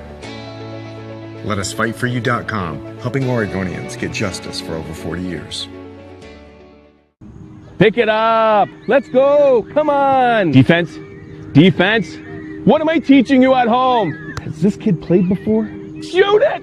Oh. Ah. Come on, ref. Open your eyes. Can't you see out there? So, which one's your kid? The referee. You can be a parent, athlete, coach, or an official, but you can only be one. Know your role. So what do you do when you can't work because you were injured on the job? Easy. Just go to letusfightforyou.com. That's it. Letusfightforyou.com, helping Oregonians get justice for over 40 years. The pack there, and he ran very quickly up to make a really nice block on the last defender for Coquille and allow Wilson to break free. And the defender for Coquille actually grabbed onto him and held him. You know, in my opinion, it could have been defensive holding, really, is what it could have been called there. Right. Because when someone blocks you, you're not allowed to hold them. And that one. Well, you might imagine, goes clear out the back of the end zone. Yep. Fianaka with a good boot there. And the Red Devils will take it at their own 20-yard line. Now trailing in the game after the kickoff return by Wilson makes it a 41-7 ball game. So the Challengers, well, I kind of got the feeling like on that first drive by Coquille was a wake-up call. I think you're right. I think you're exactly right. And, the Challengers, I think, maybe felt a little bit like they were just going to, win this game by going through the motions, and then the Red Devils came out and put a little bit of a hurt on them in that first possession that they had. Cameron Houston. And the Challengers woke up after that, and the defense has been much, much better. Houston starts the third quarter with a 4-yard run, and Mason Hoffman on the tackle. 85 yards rushing now in the football game for Coquille. They've had pretty reasonable success, but it just goes to show you how important it is that if you can, to be able to mix up your play calls between the run and the pass. But anytime you do that, Challengers have been true to the task in terms of putting a lot of pressure on you in the passing game and making life very difficult for opposing quarterbacks. Well, anytime you become one-dimensional, sort of as the Red Devils have been in this game, the defense can kind of key the run because they don't have to do much with the pass situation.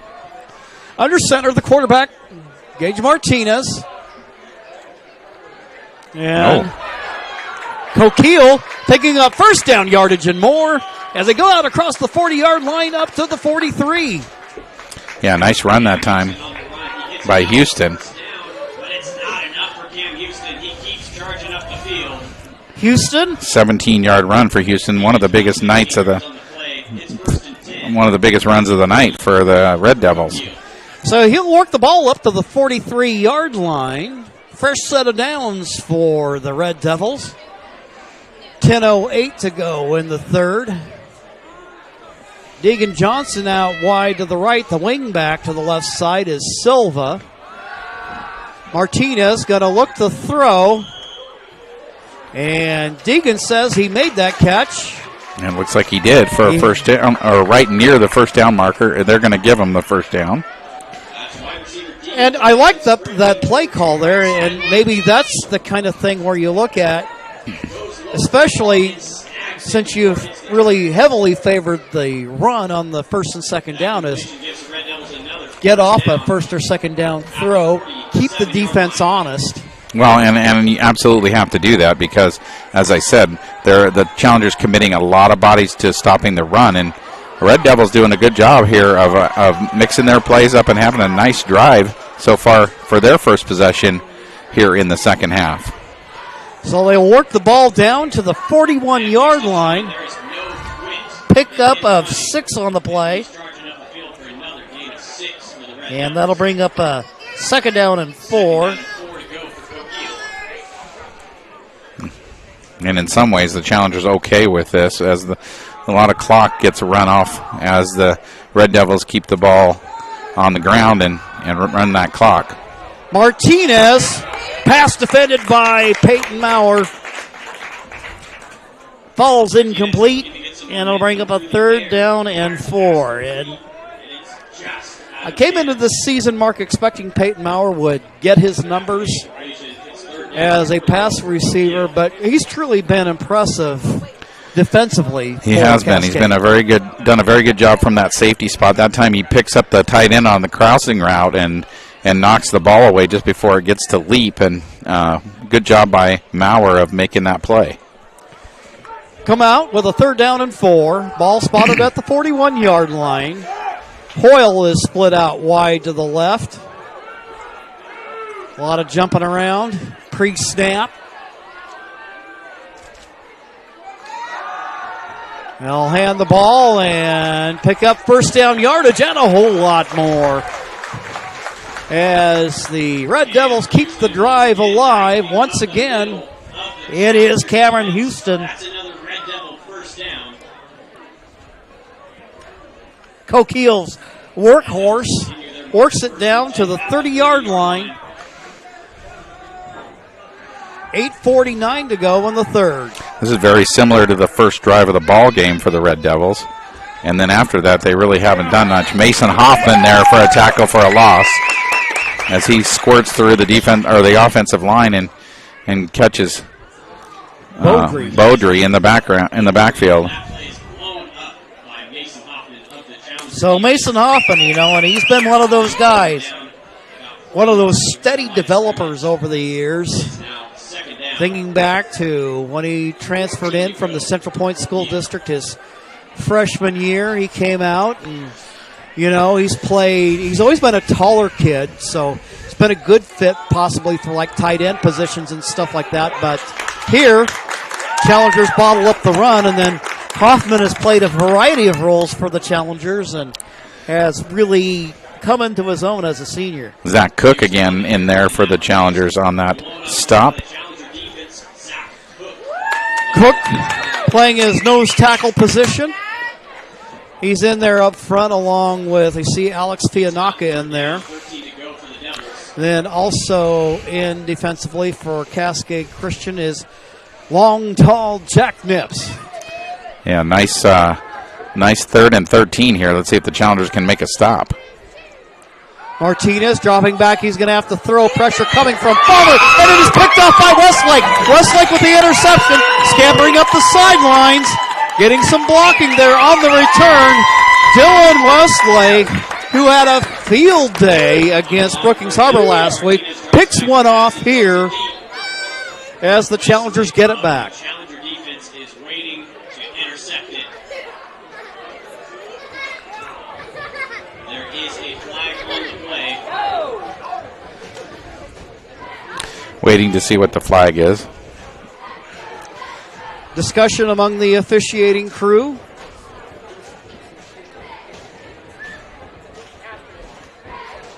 Let's see what they're going to call here. You could see where Dylan's feet kind of got tangled.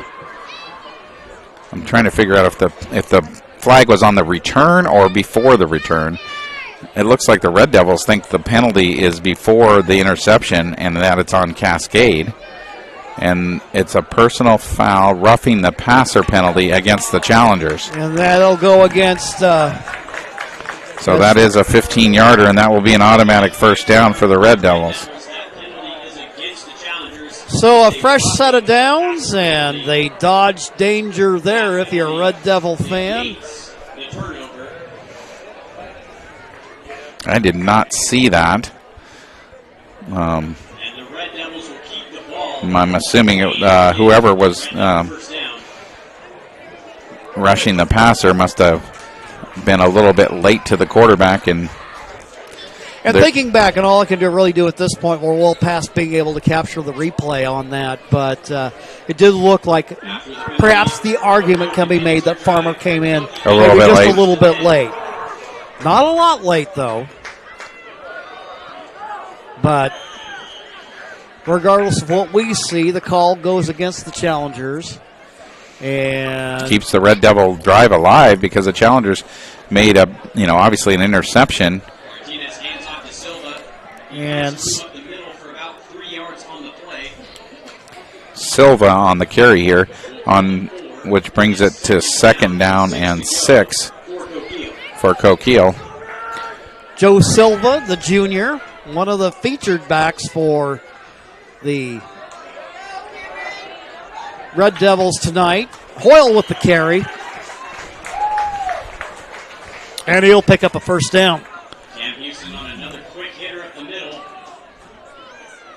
Houston doing a lot of the work here in the 2nd half. 1st and goal for the Red Devils from the Challenger 6. So the Red Devils looking to take some of the edge off of this one, trailing 41-7. A wing T formation. And Houston trying to bull his way forward. A lot of resistance there defensively by the Challengers. Van Wert again in the hole with the tackle. And he's not an especially big guy, about 5'10", about 170, but the man has guts. Tough kid. Love to see it. 2nd and goal from the 4. Couple yard carry that time by Houston, and they're staying in that tight formation. And they love that little dive play on the short yardage, and they're going to give it to him again. And he gets down to about the 1, it looks like. So a 3-yard carry and brings up 3rd and goal from the 1. So the Challengers haven't often found themselves in this situation. Tried to make a goal line stand here. 3rd and goal. And just outside the 1-yard line, almost at the 2. 5 minutes now left in the 3rd quarter. So the Challengers, even if the Red Devils do score here, they've taken, considerable amount of time off the clock here in the 3rd quarter to get from one end of the field to the other. The Red Devils come out of the huddle. Houston in the backfield. Looks like he's got Beaudry there back with him. Quarterback sneak, and it's a touchdown. And Coquille.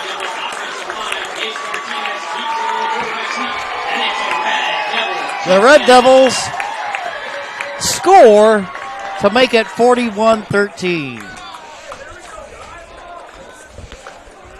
So the Challengers score at the 11:43 mark of the 3rd quarter, and the Red Devils score at the 4:34 mark. So they take 7 minutes and change to get this ball in the end zone, and just to really exchange 7-point scores here in the 2nd half with the Challengers. Point after attempt. Hoyle kicks it up, end over end. It's good.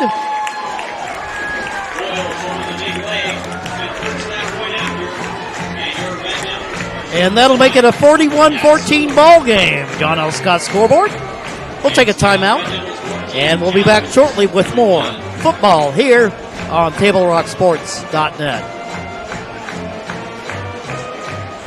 It's game day or a family get-together. Sherm's has the quality products and prices that will make you cheer. Sherm's Thunderbird Market, Medford's original discount grocery store.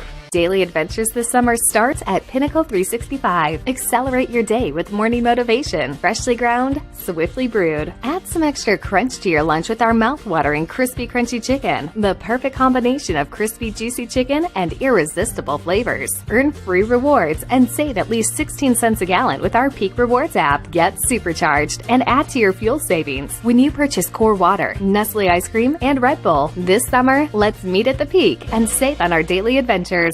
You want diverse venues? We got them. Year-round sports access? You bet. Race cars, soccer, paragliding? Check, check, check. Medford has it covered as your sport ground, where the West Coast plays. Now here at Spike Leslie Field, we are awaiting the kickoff by Hoyle and the Red Devils to the Challengers. Back deep to receive for Cascade. We've got, it looks like we got Westlake back there along with Luke Wilson.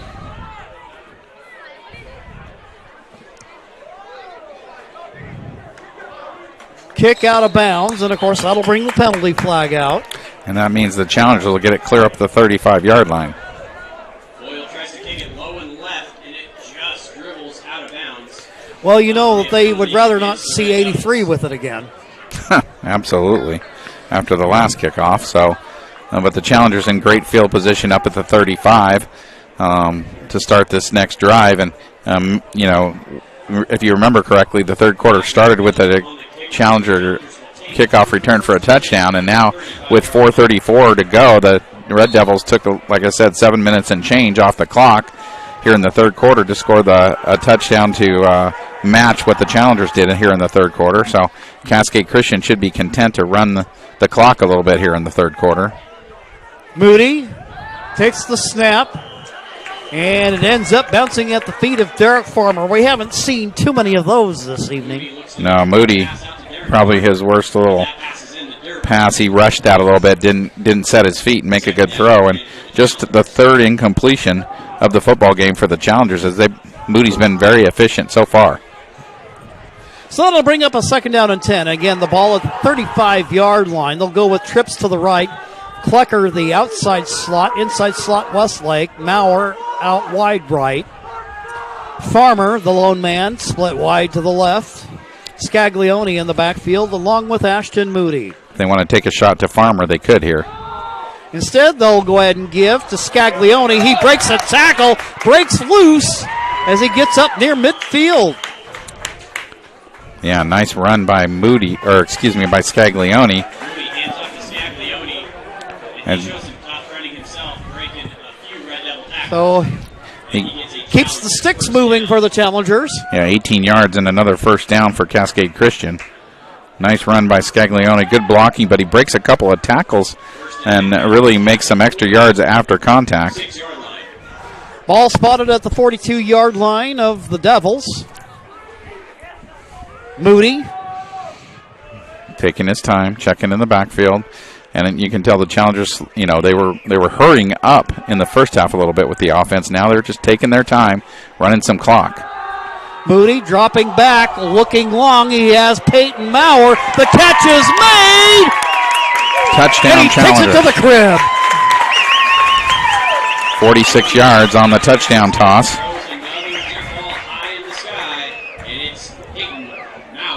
Peyton Maurer. Anytime they get Peyton Maurer in one-on-one coverage, they're gonna go to that option, as Maurer can out-jump just about anybody who's covering him. And a good throw that time by Moody, gets some air underneath it, and Maurer just runs into it and takes it in the end zone for the touchdown.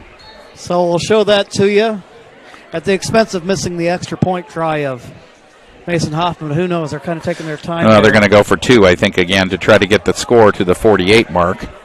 But that long throw down to Maurer. And I tell you what, we've seen some sweet ones this evening. Pass to Dylan Westlake for the two-point conversion is good on the little bubble screen.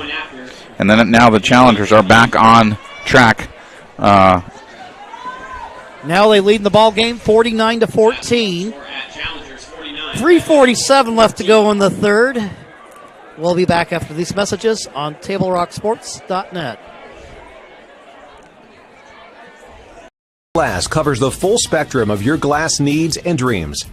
Having new windows installed by Bill's Glass dramatically update and improves the look of your home and helps reduce energy bills year-round. Let Bill's Glass show you what you've been missing. Bill's Glass, the largest glass company in Southern Oregon for your home and auto, as well as the trusted industry leader for over 50 years. Locally owned, family run, Bill's Glass in Ashland, Medford, and Grants Pass. This is Maya. As an embedded systems engineering student at Rogue Community College, Maya spends a lot of time in the lab, learning circuit design and making great connections with her instructors and classmates. By riding the bus and not owning a car, Maya saves almost $1,000 a month. RBTD helps Maya get to and from class safely and easily, enabling her to invest in her bright future at Oregon Tech. Way to go, Maya!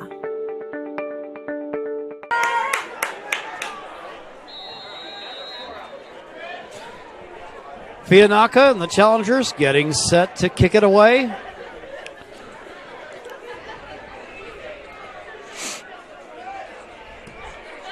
Fianaka with the boot. Downfield it goes. Deegan Johnson there on the return. He finds an opening up the middle. Busts it up to right about the 35-37 yard line.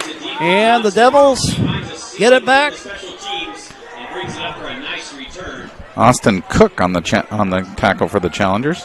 After the return, the Red Devils will take over on offense. So 3:21 and counting to go. Ball spotted at the 38-yard line. Nice return that time. 25 yards on the return for the Red Devils, and they're in good field position here to start this next drive. Remember, they took it right down the field, taking about 7 minutes off the clock, but they did get some points on the board to make it 49-14. The Red Devils on the counter play. Luke Ryder in there for the Challengers on the stop. Houston gets stopped at the line by Luke Ryder. And Ryder limits the damage there to bring up a second down and long. A small gain. Ryder, another one of those guys that has paid his dues, working his way up through the ranks, and now getting an opportunity as a senior, working along that Challenger line. See him start on offense, but he gets his share of snaps defensively and makes a difference there. And looks like he's playing a little linebacker at the moment, which I'm not sure I've seen him play before. I don't think so either. Second down run. Derek Farmer on the tackle for the Challengers. I think that is, that's Beaudry. Oh, no, it's Houston again. And he'll get a couple of yards out of this. It'll bring up about, we'll say, about a third down and maybe about 7. Gain of a couple on that play. It's third down, 8 to go for Coquille. So another chance here for the Challenger defense to get off the field. 3rd and 8 for Coquille. They've struggled when they've been in 3rd and long situations here in this football game. Well, invariably, you have to imagine they got to be throwing the football as they're looking to do here. And they'll throw it downfield. Martinez looking for Hoyle. And a penalty flag comes out in a spot mark where I expect a pass interference call. There's going to be another pass interference call against the Challengers. Not sure on who. Looked like we had Scaglione back there in coverage, and Scaglione and Bryson Walker back there for the Challengers. Against the Challenger defense, a pass interference. So that will keep the drive alive for the Red Devils. That will give them a Red Devil first down. And another first down for the Red Devils on 3rd and long. So, as you might have surmised, the we're among the Challenger faithful here this evening, and they have an opinion on that. Just a little one. Maybe just a little.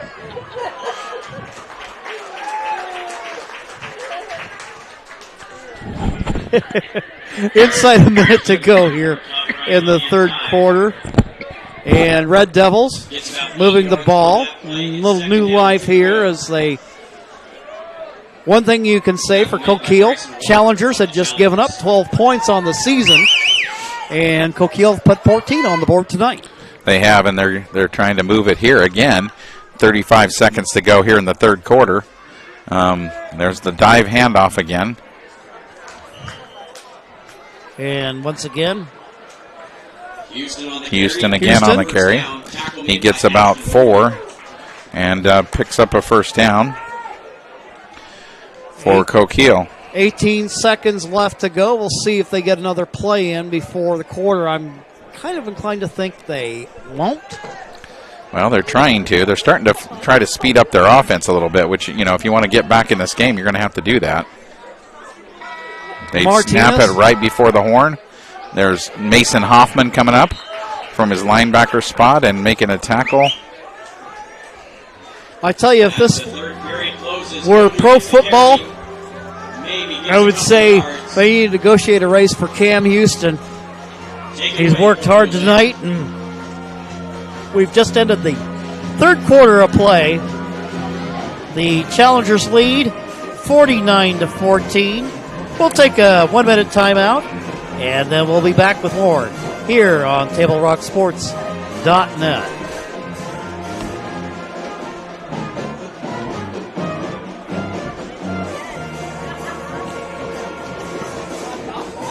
Are very curious about your new family member. Hello. We've built her so we could get a family plan. Well, with U.S. Cellular, it's just $19.99 per line for 1, 2, or 3 lines. Oh. I guess we don't need a 4th line anymore. This is awkward. U.S. Cellular, built for us. Visit U.S. Cellular at Siskiyou, Southern Oregon's exclusive authorized agent for U.S. Cellular, now serving Roseburg and Klamath Falls. See SOUScellular.com for details.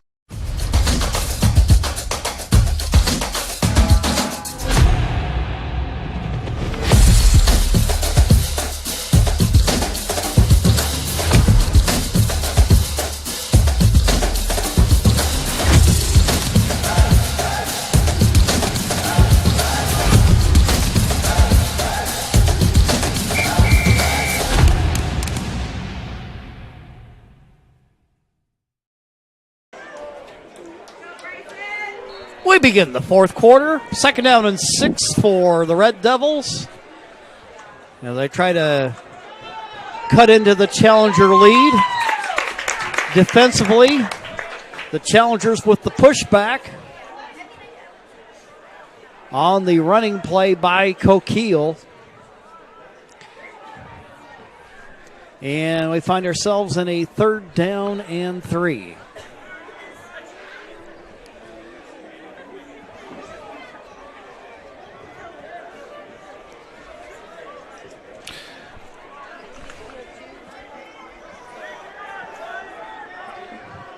Third and 3.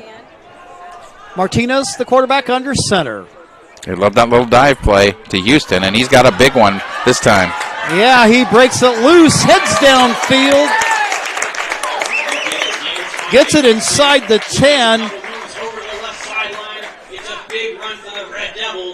So the Devils get a 1st and goal. They'll spot the ball at the 7-yard line. So a 21-yard run there, biggest of the night for Houston. A big pickup for the Red Devils, another 1st down for them. As they continue to pound the ball inside. We've talked about that. We think that's one of the weaknesses of that Challenger defense is if you can run the ball inside against them, that's where most teams have been successful. Martinez rolling out to his right. His intended target. Look for Hoyle. And it falls incomplete to bring up a 2nd down and goal. Appears to be a hold against the Red Devils. And we also have a holding call, or at least that would appear to be the case. Against Coquille. So I think if you're the Challengers here, you definitely want to take that.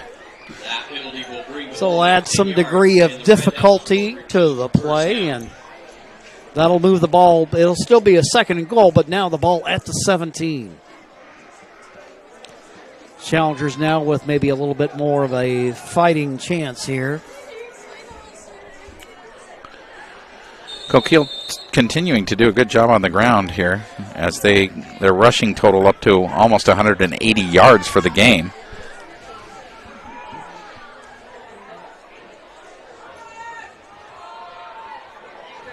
Carry, short gain, and again, Challenger defense doing a pretty good job with just about everything that goes to the outside. Yeah, it's those middle runs, mostly by Houston.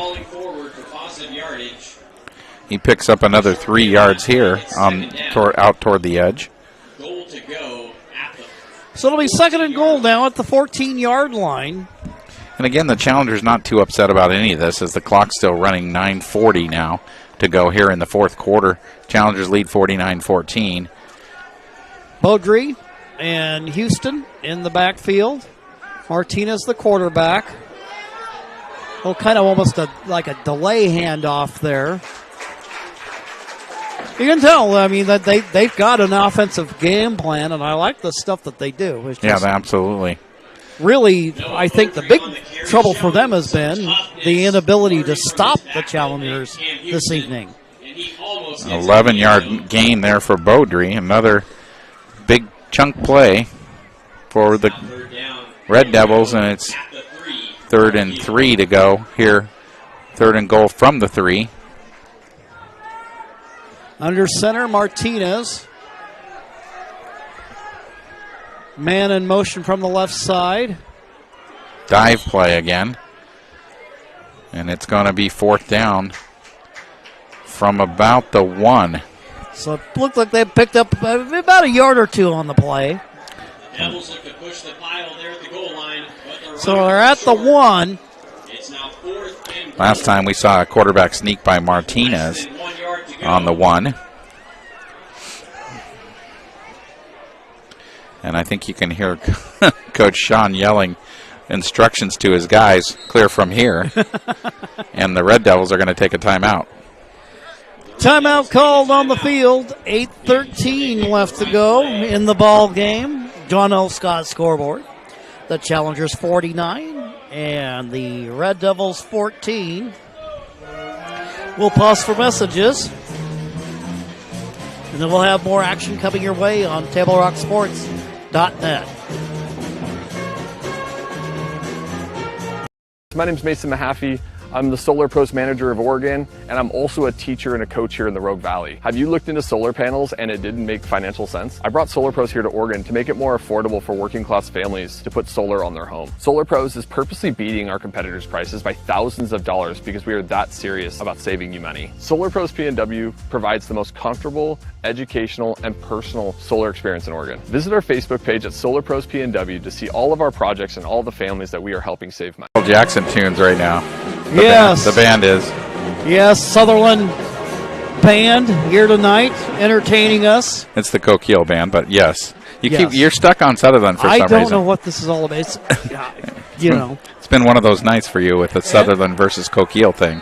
Yes, yes. I have no doubt. I can see people typing out on the live chat already. It's like, what are you doing?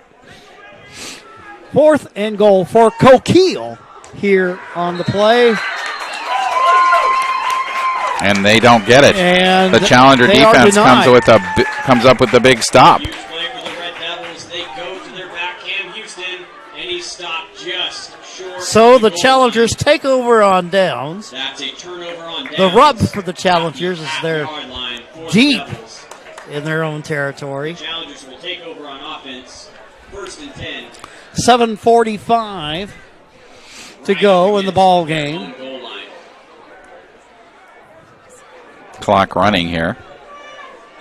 You got Derek Farmer, the receiver, split out wide to the left. See if your defense can make a play. Moody.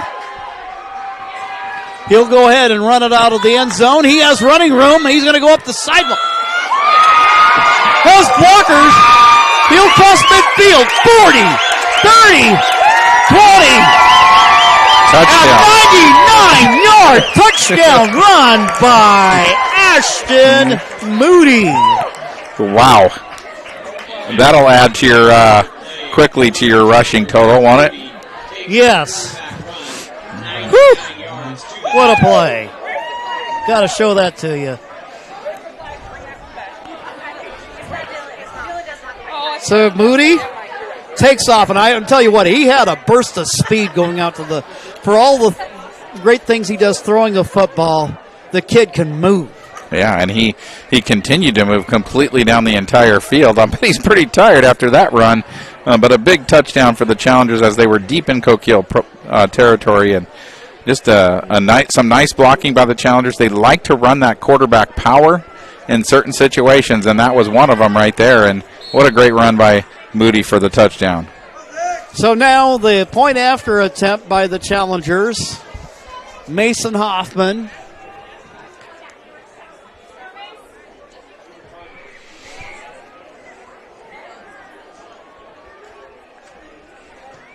The kick is up. And the kick is good. 56-14 your score. I don't know, Mark. I think we got to show that again. Yeah, I think we do. That was a tremendous run. Some beautiful blocking by the Challengers out in front of Moody. And once he gets around the corner, you're not going to catch him. Pretty good speed for a quarterback. Pretty good speed for anybody. Look at that. Some nice blocking. Got to give credit to all the blockers for their part in all of this. And Moody, I tell you what, that play's a keeper. Absolutely.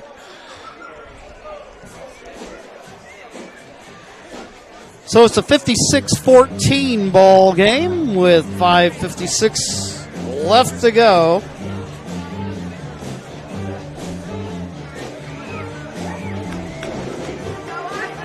Medford is your sport ground where the West Coast comes to play. Visit travelmedford.org/sports to learn more about the many tournament venues, world-class outdoor opportunities, and the event calendar to find out what's going on. And the Michael Jackson tribute by the Coquille Band. There you go. Entertaining us this evening. Love that bass line. Absolutely. And now Fiannaca getting set to kick it away. Best kick of the night for Fiannaca, all the way back to the 5. Johnson going to go ahead and run it out. Scaglione there to try to stand him up. Fiannaca kicks off for the Challengers. Deacon Johnson with another return. 5:40 and counting to go in the ball game. Special teams. And Coquille with the football back. The return. The Red Devils will start Making his way in, running in from the sideline. We see number 16 for the Red Devils. That is Cody Ring.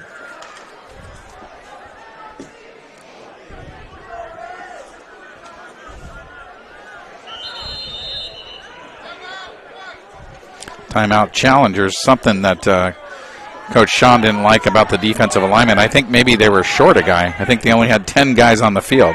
That's not good. So no. Coach Sean calls timeout to get his troops organized. Yep. So yeah, you don't want to short yourself, and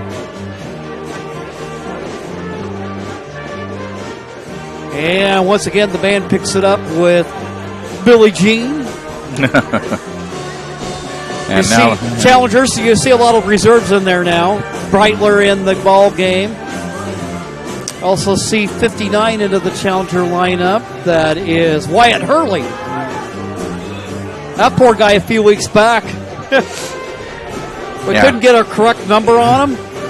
But Wyatt Hurley in the ball game. Bryson Walker, number 20, checking in. Well, hand the ball off, and good job by the Challenger defense limiting the damage there. It looks like to just about no gain on the play. Beaudry on the carry. Beaudry The line, fighting for extra yards. He's wrestled down by 71. might have got a couple of yards, it looks like, after the spot. Breitler making the stop for the Challengers. Second down and Coquille getting real close to the 200-yard rushing mark for the night. So they've got some positives they can take away from this ball game. Absolutely. Dive play again. That really has been Coquille's bread and butter this evening. Yeah, it has been. In terms of looking at what's up next, and it'll be interesting to take a look and see what the outcomes of tonight's ball games are in terms of how they affect the standings, as Lakeview has come to the party. I think North Valley, an improved team. Coquille, we knew that they would continue their growth as a squad. And then yeah, I think the most interesting game of the night was the North Valley contest. Silva chased down by Bryson Walker. And Bryson Walker with a big 4-yard loss. Now, I've been talking about Sutherland way too much about this evening, Mark, but I should note that Coquille is visiting Sutherland next week for a road game as they look to try to get their record back above 500. Bryson Walker that time stayed home, did a nice job of keeping his outside edge, and made a great play. And the kick by Hoyle bounces to the turf. Scaglione wisely lets it go. Gage Martinez there on the coverage for Coquille, and the Challengers get it back with 3 minutes left to go. And looks like we may have a number of substitutions in the ball game for Cascade Christian, seeing some late action. Yeah, and it always makes me nervous when they do this, because it's hard to make sure they get everybody in the game. As we see, yeah, the most of the Sickler out there at quarterback and most of the JVers in there, trying to get a full group of 11 on the field are the Challengers. So Seiss in there, along Evan Stonehill in the lineup, Wyatt Hurley in the backfield, Bryson Walker. Split wide to the left is Isaac Young, or should say Eli Young. Isaac, his brother, runs cross country. Oof. Oh, man. That one, Freight Train runs into Mr. Walker. And that is Jared Callahan. And no gain on the play to bring up second down and 10.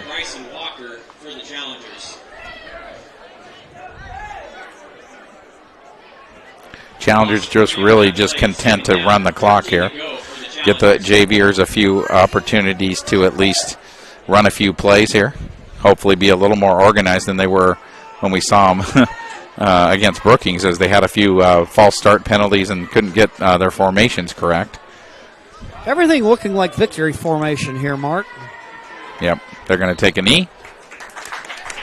So 124, they're going to go ahead and call off the dogs here, so to speak. Also see Van Dyke into the lineup for Cascade. Grady Sickler at quarterback. Just 1 minute left. He's looked good in limited varsity action. Now we're inside a minute to go. Third down. And the Challengers at their own 39. Eli Young in there wearing number 23. Bryson Walker in the backfield's number 20. No. We've got a smattering of Challenger starters in there. And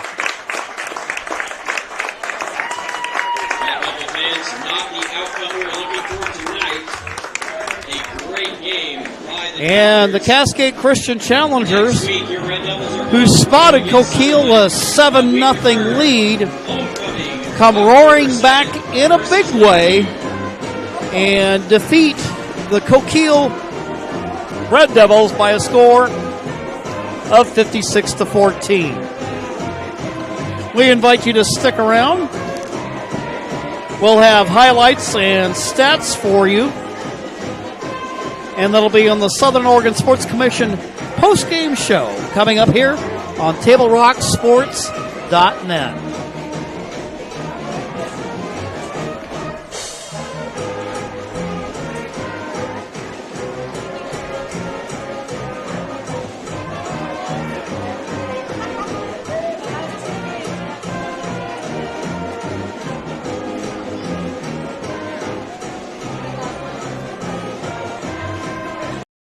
ride the bus to get to work. My family and I just moved here, and my wife and kids use the car right now.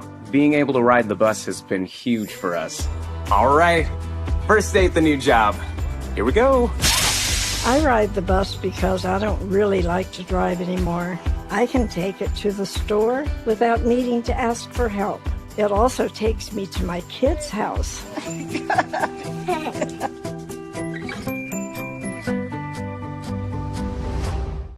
Bill's Glass covers the full spectrum of your glass needs and dreams. Having new windows installed by Bill's Glass dramatically update and improves the look of your home and helps reduce energy bills year-round. Let Bill's Glass show you what you've been missing. Bill's Glass, the largest glass company in Southern Oregon for your home and auto, as well as the trusted industry leader for over 50 years. Locally owned, family run, Bill's Glass in Ashland, Medford, and Grants Pass. For 8, 3 for 10 for 28 yards. It takes meticulous planning,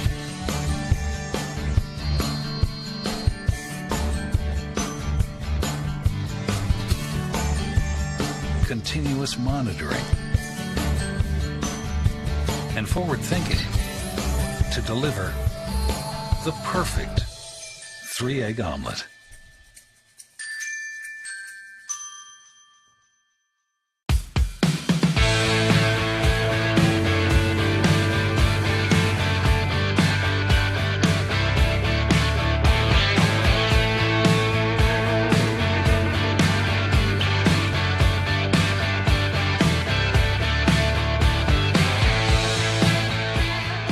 Come enjoy the patio weather and a brand new menu at Tap Rock Northwest Grill, where friends and family gather and memories are made. Come visit us today or visit our website. We welcome you to the Southern Oregon Sports Commission's Know Your Role postgame show, which comes your way. Visit travelmedford.org and search Know Your Role to see how this campaign is changing the culture of youth sports for the better. Let's go ahead and take a look at some highlights from the ball game. Getting on the board first, Coquille, and actually it was their second series of the ball game after solid defensive effort against the Challengers and a short kick. The Devils able to turn it right around, went on a long sustained drive. Mixing it up, a lot of dive plays up the middle. Saw Cam Houston, Beaudry, and then they end up going to Silva, who scores with 5:27 to go in the first. And with that score, Coquille takes the lead, and it's the first time that the Challengers have trailed all season long. But Cascade Christian turning right around. It was like they got their wake-up call. They go on a drive, and it would be Ashton Moody dropping back, looking for his big target, Maurer. Maurer there in the corner of the end zone. Point after attempt by Mason Hoffman, good. And that would end up tying up the ball game.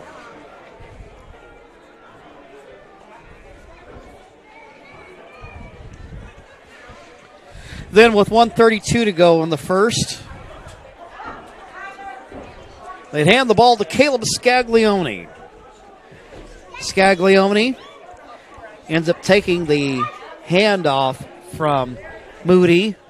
He goes to the outside, brings it back inside, runs it home, scores. The point after attempt, no good, so the Challengers lead 13-7.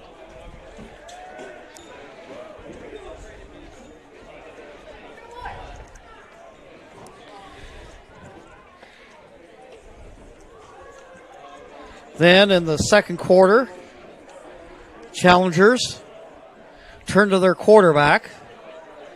And Ashton Moody had quite a night, not only passing the football, but running as well. He ends up diving home on that score. And he also runs on the two-point conversion to give the Challengers a 21-7 lead.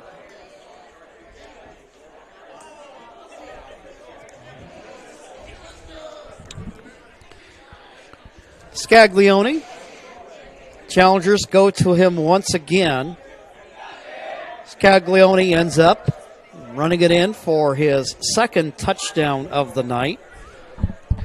The point after attempt, no good. You can see here he breaks his way through. Good blocking by the offensive line. And that would make it to a 27-7 ball game. Then a great play a little bit later on. The double pass. Moody throws it to Farmer. Farmer connects with Maurer. Maurer streaks up the sideline on a 65-yard touchdown play. The 2-point try, no good to make it 33-7.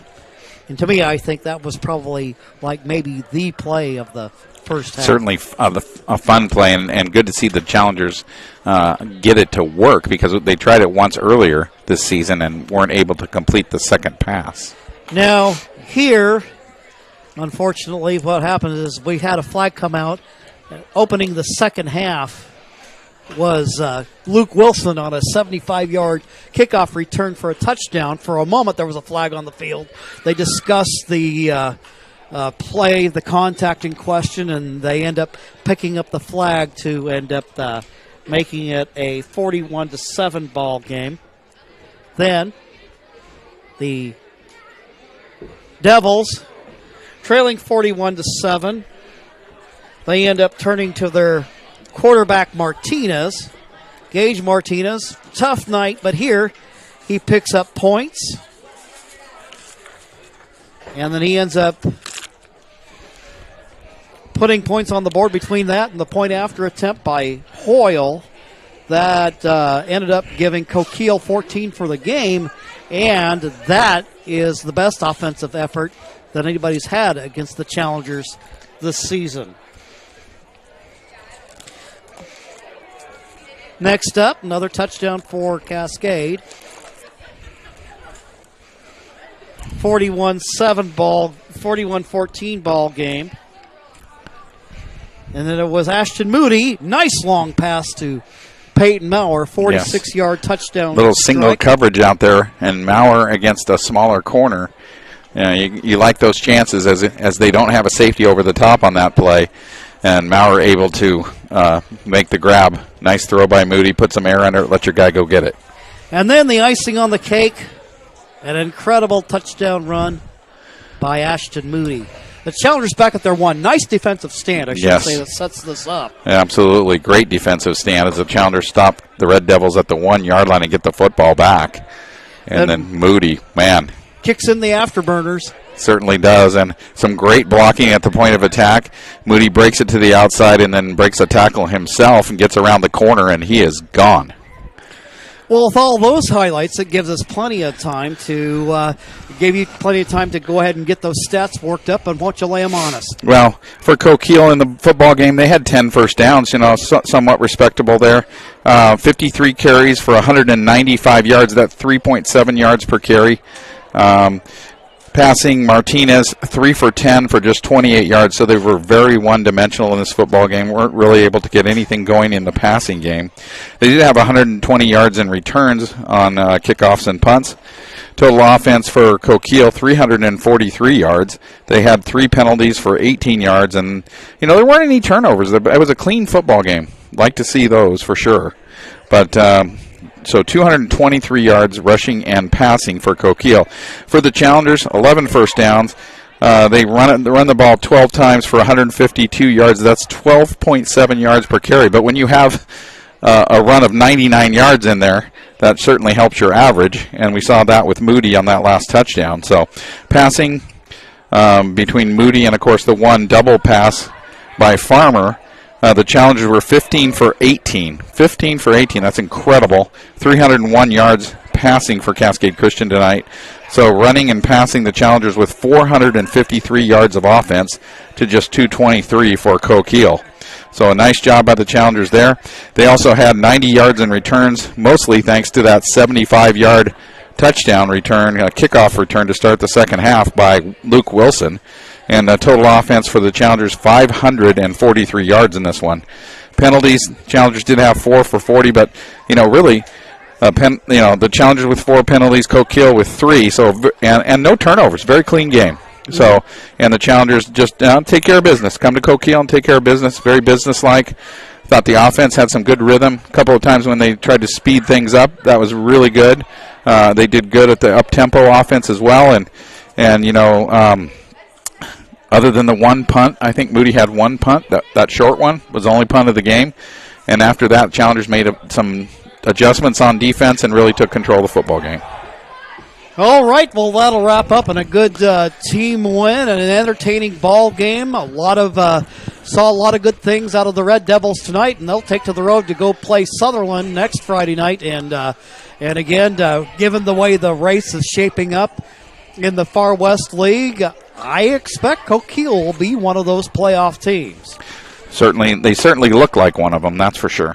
We'd like to thank you for watching tonight's broadcast. We'd like to thank the athletic director for Coquille High School, Dan Hampton, for hosting the Lithia Superstore Game of the Night on TableRockSports.net. Today's broadcast, and our special thanks to head coaches Dave Thomason and also to Challengers coach John Getman. Our next Table Rock Sports production featuring Challengers football will be next Friday night as the Challengers are at home at 7 o'clock to take on the Douglas Trojans.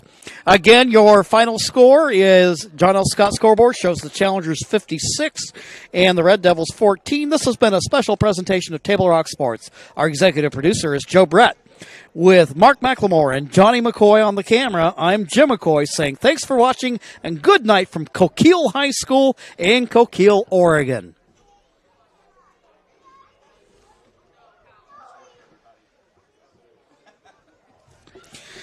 Oh, good team